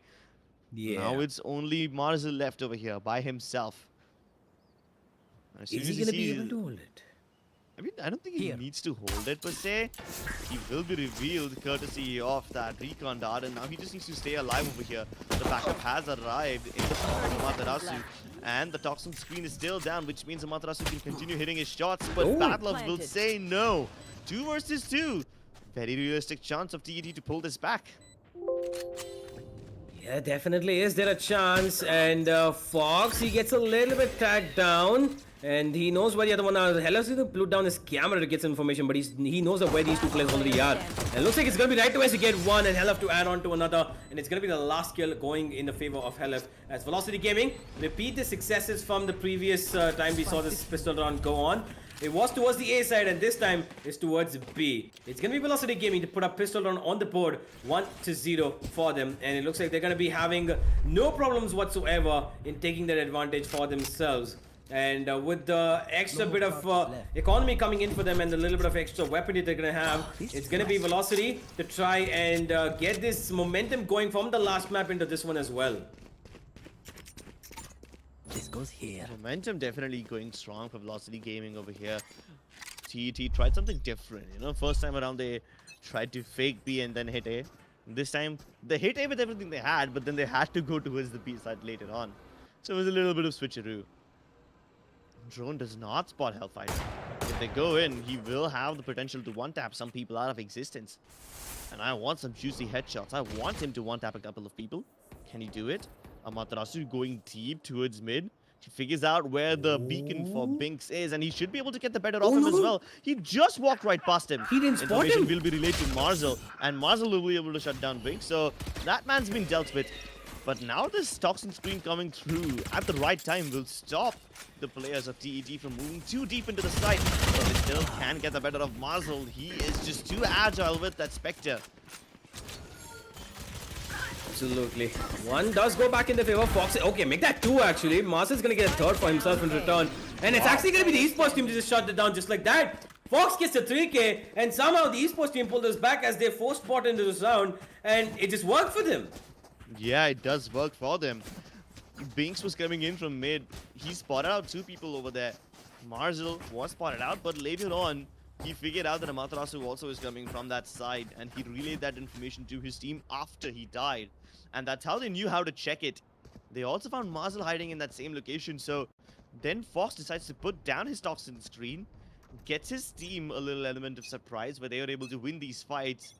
And it was a pure 5v5 brawl on the A side. It wasn't like there were any complicated flanks, it was just fighting. Enemy tag. Yep. And now the fighting is going to be brought to them again with a disadvantage to the side of VLT, as they do not have a lot of weaponry to work with. But MW1, hey, he has a Marshal and he's going to make it work. the only one proper weapon that they have. It's gonna do some work for sure. As Binks comes in from the door position, he gets blinded off as he throws in the flash himself as well. Right away to counter it. Fox gets one in return finally. MW1 going down. No more Marshall in the play. And nobody picked it up yet as well. Binks gonna probably find one over here. He gets one. He sprays down the second as well.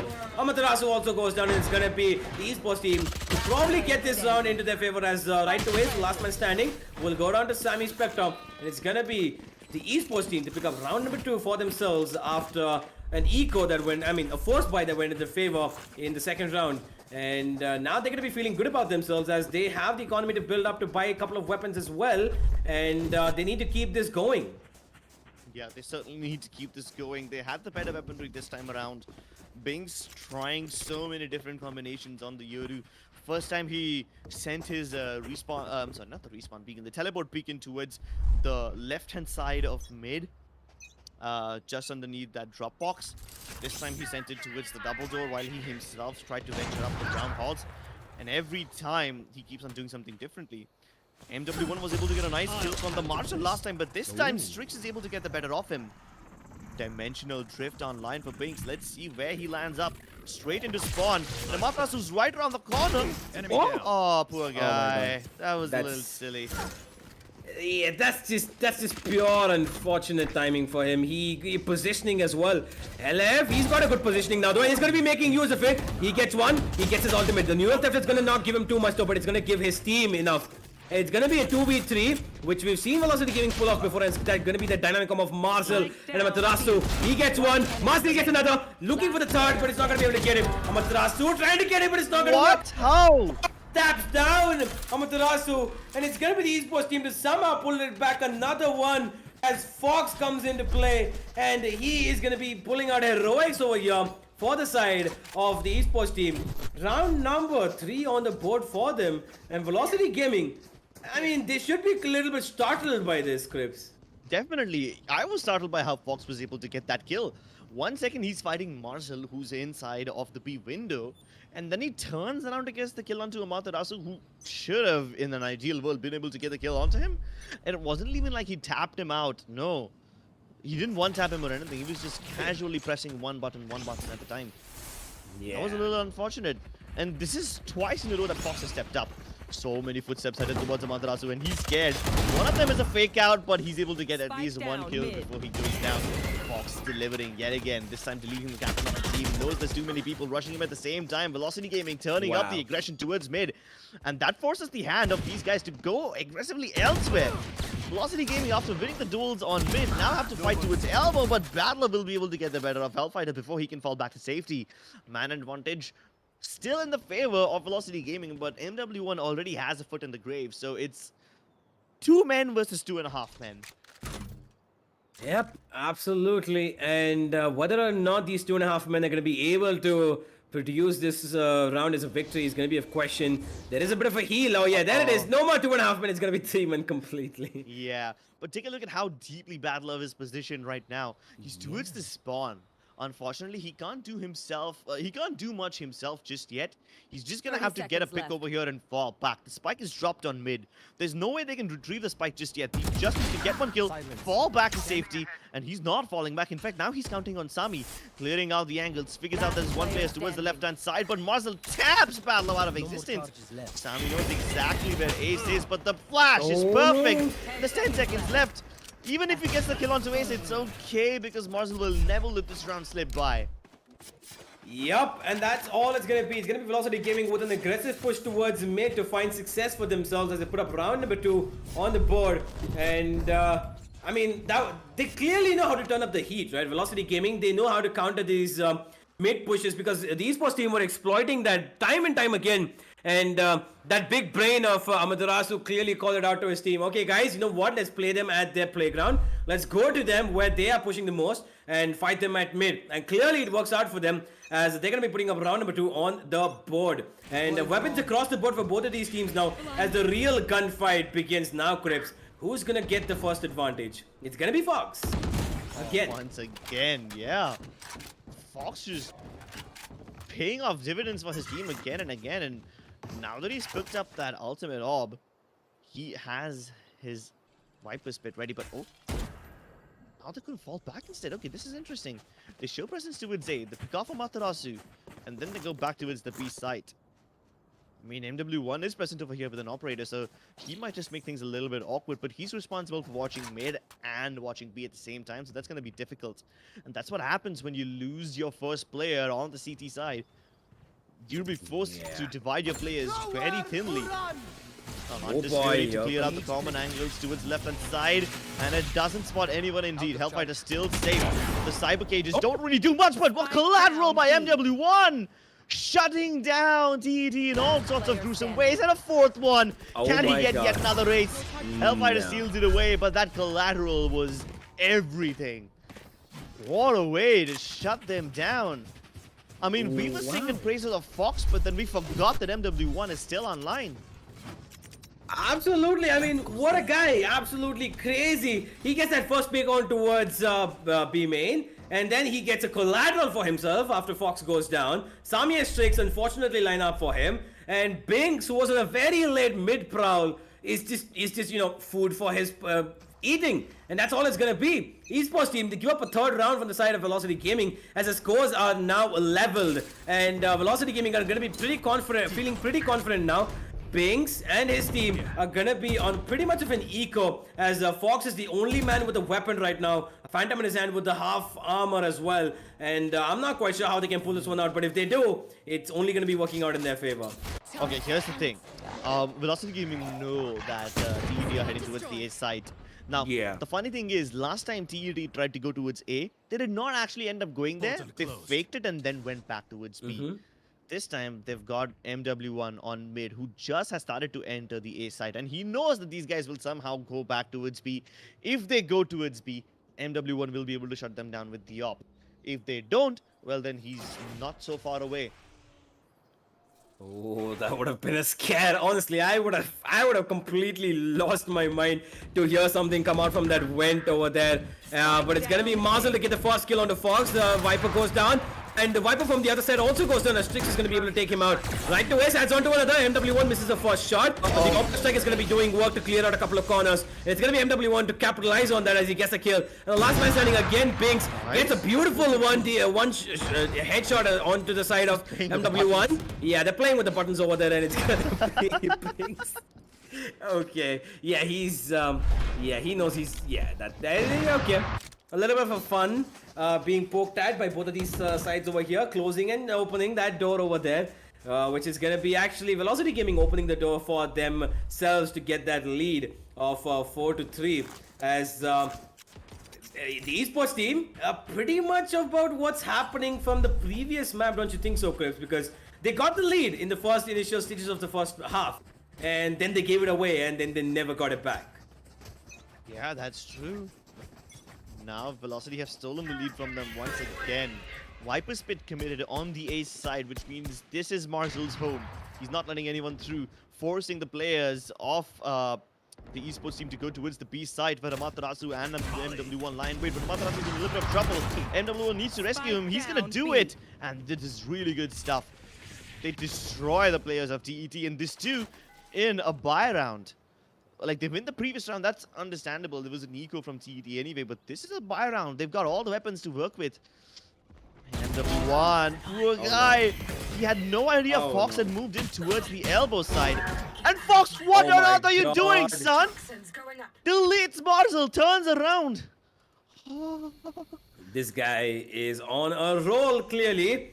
And he's making sure that they do not miss edit. And he's going to be able to do a lot of damage over here, but is it going to be enough? Because Velocity Gaming, they still have 3 men alive. Amaterasu is down low though, but Right to Ace can heal him pretty soon, but I don't think it's going to be the case because Right to Ace is all the way on the other side of the map. He's towards A, and here comes the B push from both the players from the Esports team. They're going to be running in. Fox trying to get a lot of information for himself, but it's going to be Bad Love to get a kill as well. And here comes the Viper Spit, but what they don't know is Amaterasu is still on the side. Bad Love goes down, and he puts his teammate Right to Ace in a 1v1 situation, and we've seen him clutch this out. It's going to be the right to clutch man to stand up this time. Is he going to be able to do it? Because Fox, this positioning could be proving vital for himself to get this round over here, Crips. Oh, and Ace has just crossed it. Oh no. The Viper Split will go down. Ace will figure out that he's not over here. But does he know exactly where? He knows that he's got to be either towards the defender's spawn entrance or towards the half wall. It's a big game of hide and seek now. Ace has all his utility, all his information finding abilities, but doesn't need to use any of those. Tags Fox down to 39 HP. Not too much time left. Puts down a snake bite over there. My God, He's that's putting all he down needed. 2 just for extra measure. He's trying to ball down the time, and he's going to win the duel against Ace as well. Wow. Fox stepping up for his team again and again and again. How on earth do you keep on doing this again? This is just ridiculous. First, he's able to catch Marzel off guard. I'm sorry, not Marzel. He's able to catch MW1 off guard. And then he's able to put down that Viper Spit, brute force their way into the site, gets the kill onto Matarasu, and then wins the clutch situation against Ace. Turns around to hit that headshot onto Marzel as well. That was just ridiculous. How on earth does he do this again and again? Yeah. There's no logical explanation. The situations which he survived are situations in which he should have died right off the start. Clearly, and as a result of that, he's leaving the board over here. Oh, another collateral could have been in the books for MW1, but unfortunately, Sammy says no. Here comes the Seeker from the side of Velocity, right to Ace, trying to get information for his team, but the information is actually going towards the side of the Esports team as the Neural Theft is going to be doing work for them. 4v4, still available for themselves. Right now, it's going to be a very aggressive Bing's push, which is going to just lead him to his death. And I'm not quite sure he knew what he was doing there, but if he did, that's not what you want to be doing over there, Binks. It wasn't Binks' fault. It was a little bit of miscommunication between Fox and him. He took down the Toxin screen at the worst possible moment. Binks was about to flash through it, but the Toxin screen itself went down, revealing himself to a very prepared right to Ace. Yeah. Now they're trying to move up towards Brown Halls, which is good. Amaterasu knows this is coming. He's prepared over here, but he's all by himself. He's only got one trap wire to work with, and they're going to stop right before it. As soon as it breaks, everyone will know what's happening, but then they won't have any time to react to it. 30 seconds left. The poison cloud to make sure that nobody can hit them from the mid side. Amaterasu gets the spike dropped. Sami takes him down. But there's very little time left, and Sami delivers yet again. This time going to be the only guy on the Ace site. Marzel's still hiding. They don't know where he is, but now that the camera's been taken down, they will figure it out.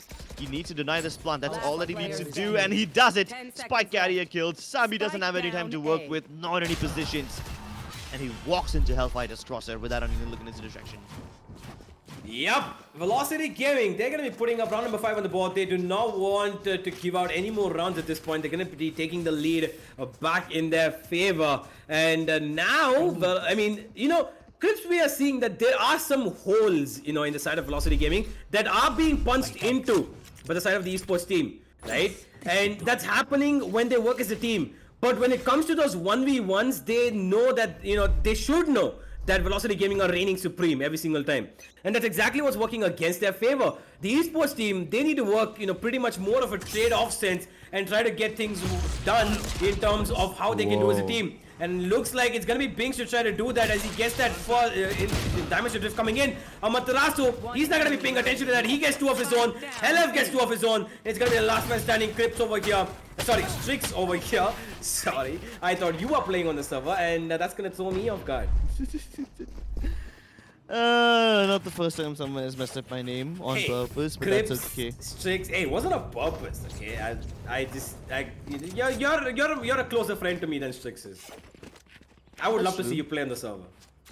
I don't think I can stand up to these players. I don't think this eco round can stand up to Velocity Gaming's full buy, and they continue to slip away with the lead. Will Fox have to deliver yet again, or will the other players of TET also step up to the task? Binks used his dimensional drift, hoping to draw the distraction, hoping that his teammates will be able to use him as bait and then move inside, but that just never happened. Amaterasu this time himself going towards mid. This could be interesting now, because the rotations from VLT are pretty far away, and most of them are just outside of B right now, where Marzel alone has to defend the site. The 2 remaining players can come in from elbow and maybe even towards the connect side, but is that going to be enough? Is that going to happen on time? Binks ready with the flash, ready to move in towards the left-hand side, off the side. Recon dot and the flash going at the same time, but MW1 is on phase and Marzel moves inside! Running, gunning, spraying them down. The orbital strike is just an extra security blanket that BLT do not even need. This is Marzel and MW1. The 2 M's are able to shut this down. I mean, these guys have just absolutely held down that B side like a fortress of their own, and they're doing so good work at it. I mean, Marzel's playing so well on that Viper role, honestly. We were a little skeptical about how he's going to perform in it, but honestly, he makes me eat up my words, and that guy is absolutely a beast, Crips, and he's doing so much work for his team. They are just, you know, they're relying on him alone for that B side, and he's delivering every single round.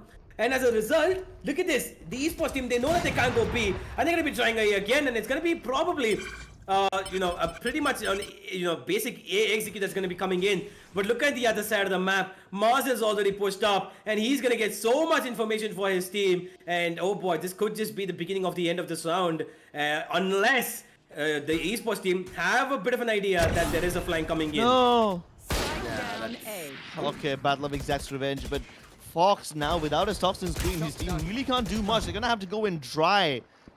And Ace is gonna shut all of them down. The fact that Marzel's on the backside does not make things easier for TET. Oh my god. And he's about to strike.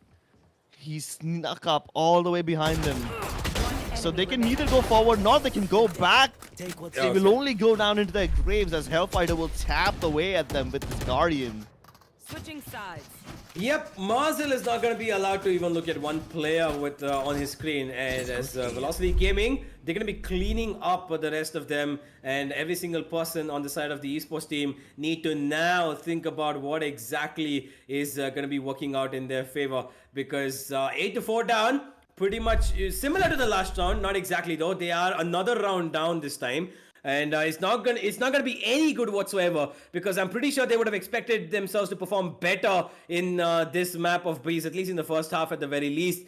But it's not looking too good for them, as Velocity Gaming, they have the advantage, and they're gonna be coming into this attacking half with guns blazing. And I don't exactly know how the esports team are gonna be able to stop it, but they're gonna have to put up everything they have on the cards right now. Yeah, and this time the esports team, they are leaving no stone unturned.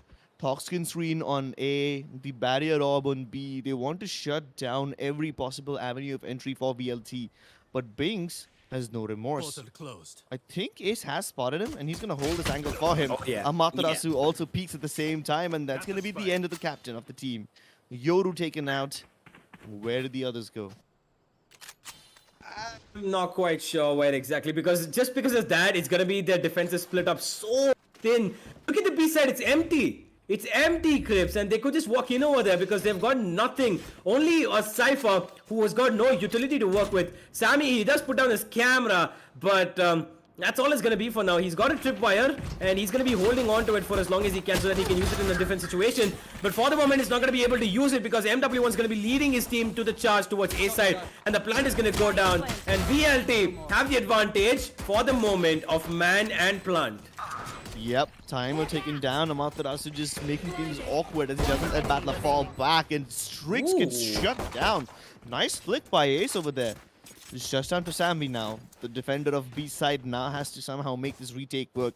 If not, at least get a couple of exit frags, keep the economy humble, force them to reinvest into that armor. But the moment he taps at the tripwire, Marzel taps his head.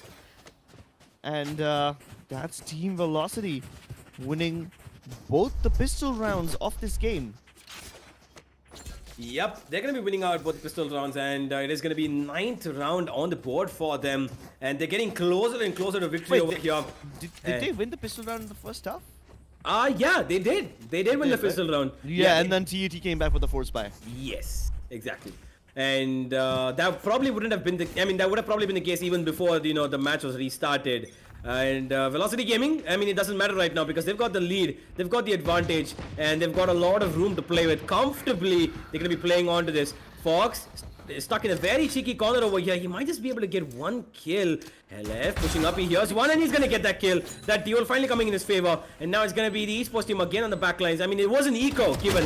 Yeah, I mean, but they would have wanted to drop at least one weapon. That's not going to be the case as the flawless round comes in for Velocity. And round number 10 on the board, as Velocity are probably looking to run away with this as quickly as possible. And look at Amaterasu, he's having a hefty laughter, isn't he? Yeah, I feel bad for Badler because he was caught reloading. And every time someone on the TET side has to step up, it has to be Fox. But this time they dealt with him too, with not too much trouble. Velocity Gaming, these guys have been creatively using the Toxin screens, but Marcel has yet to put it up this time around. Let's see what he's got in store for us. Fox puts down his own Toxin screen to make sure that the A entry is denied, but that's not where Velocity Gaming are looking to go this time around. They're just gathering up outside of Elbow, looking to hit mid. Their first point of contact will be Strix, who's got a Marshall to work with. He should be able to get one kill, maybe fall back to safety as well if he doesn't get traded out instantly. The drone doesn't reveal much. And Binks thinks that this is safe. He's actually playing towards the bottom of mid. He just falls back as soon as Hellfighter was about to come through, but then the remaining players come through from Elbow, and now this whole side is about to be crunched. Hellfighter picks off Binks finally on mid, but Battler is still strong on B. Oh, he peeks right into MW1's process, but Sammy brings it back. Not too long before MW1 and Marzel are able to open up the site. And Hellfighter from his lurk on mid, he's able to not just take out Strix, but also Binks. So this is great stuff. Now it's just the Viper in the form of Fox. He stepped up for his team time and again.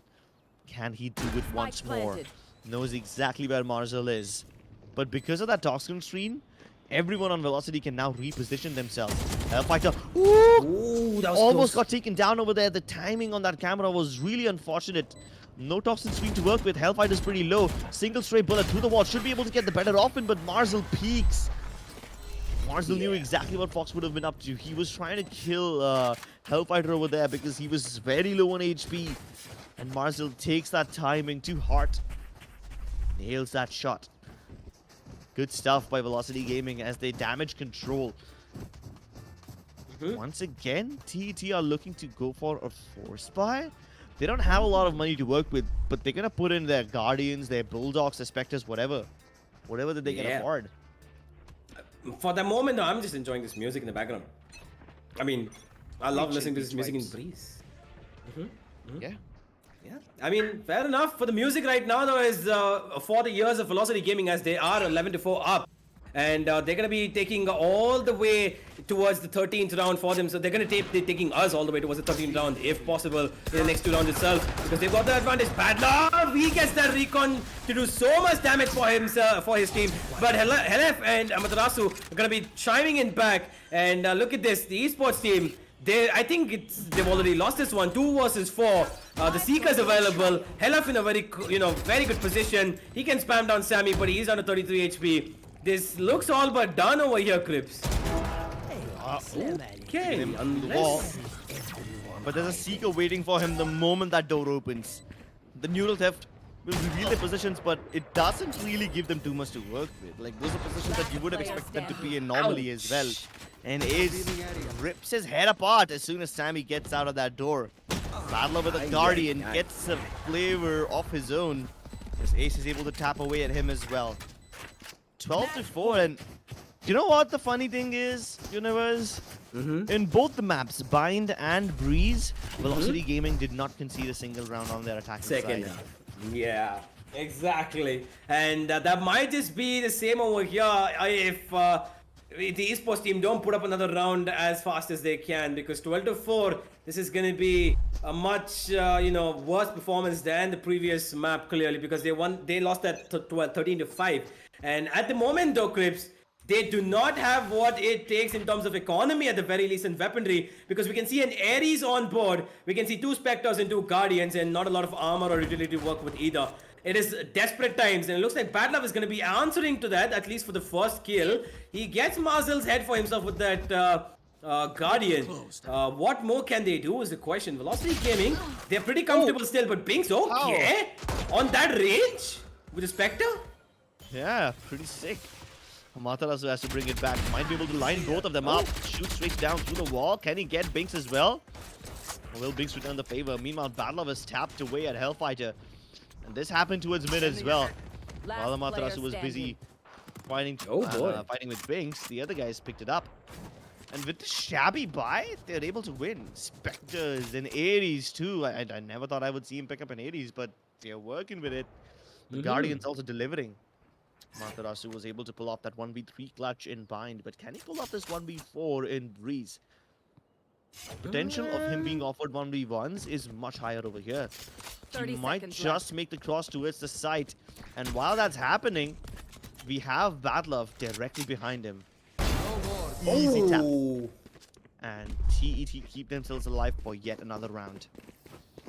Bad Love, the hero of that round, taps out 3 heads and it's gonna be appreciated for sure. But this is no time for celebrations at all for the side of the esports team. They have been downed quite a bit of times over here, and they're gonna be probably gonna be downed again if they do not win out this round, because the Guardians are still being carried out into this round over here, Crips, and there's still a Spectre on the hands of Sammy. I mean, he could choose to go for the Bulldog if possible, but I'm not sure what exactly they're planning to do over here. Weaponry is not going to be enough, and here comes the early Hunter Suri from the side of Bad Love, trying to get an early advantage for his team, but he's not going to be doing anything except the fact that he's just going to, waste his ultimate. Unfortunately for him, because the Velocity side team is all towards B. Only one player, that is MW1, is lurking towards A. And a very deep defensive line for the side of the esports team, as Fox is the only one towards A, as the rest of the esports team are moving in towards B. But oh my god, this is going to sell out a fake. Fox dying towards the A side. It forces Binks to move from mid and teleport back towards the A area. Oh, Sammy gets concussed. He can't get away from the orbital strike in time. And he gets tapped away by Hellfighter as well. The utility paying off so many dividends for Velocity Gaming. And the Neural Theft revealed everyone now. Right to Ace, wins the tap battle against Badlove. Ace deletes his face, and now MW1 on the look should be able to stop everyone else from coming in as well. Strix is able to get a consolation frag, but it's highly unlikely that he gets the others. All 3 of them staring him over here. They won't even let him through. Yeah, that's probably going to be it. This is and should be Velocity Gaming's victory, as they are the first teams.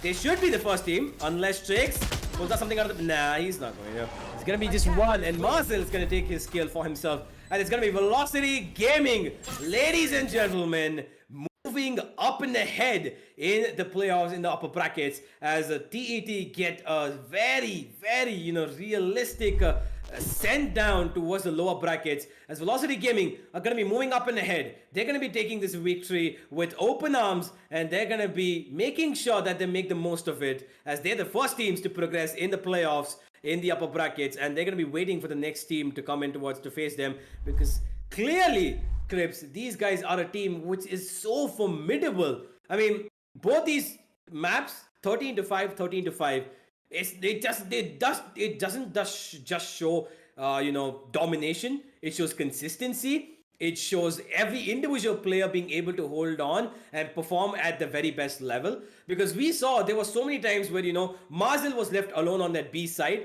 and he was holding on to it so very well. He was able to hold on until his teammates came in for the rotations. He was able to make sure that he at least got 1 kill at the very minimum to, let his team be in a position where they could be on level terms in a 4v4, even if he got taken down.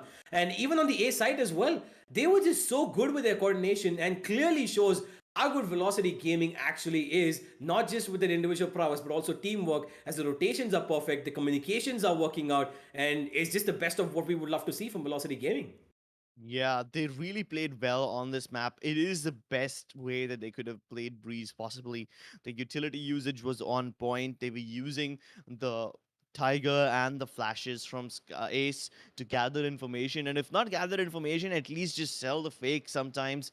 They were able to not only concuss in that last round, like they were able to get that concussion onto Sammy, and then the orbital strike came through to punish him.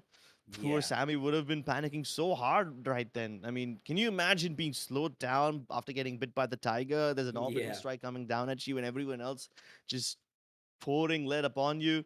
Yeah, all of that is just really unfortunate. So Velocity Gaming really good at the utility usage, especially Marzel, because he was able to coordinate with his team, contrary to what Fox did. Fox himself stepped up so many times for his team, but there were instances where the toxin screen from Fox went down at the wrong time and Binks was caught off guard. So yeah, that kind of miscommunication happened a couple of times for the esports team. Let's take a look at the highlights, and then we can get a deeper look at what went right for Velocity Gaming and where TET struggled.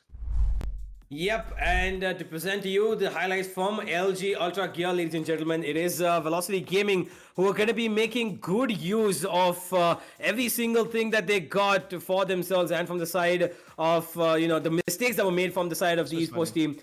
And they're going to be making so much work over here. And Velocity Gaming, they're going to be doing a lot of damage for the side of the esports team as they're going to be sent down to the lower brackets. But this map of Breeze over here, Crips, I mean, we were expecting Velocity Gaming to win it, but I really thought that, the esports team would at least give out a little bit of a more tougher fight. I mean, they tried their best. They did try the level best.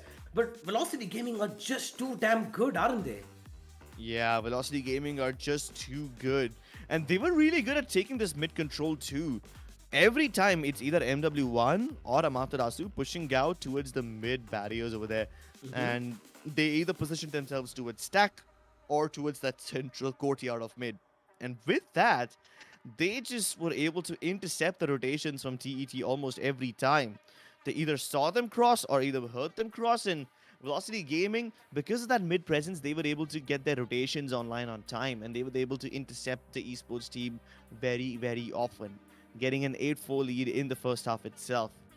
In the few rounds where they did not take mid control, they just put MW1 over there, who was getting collaterals, who was shutting them down with the AWP, even with the Vandal every now and then.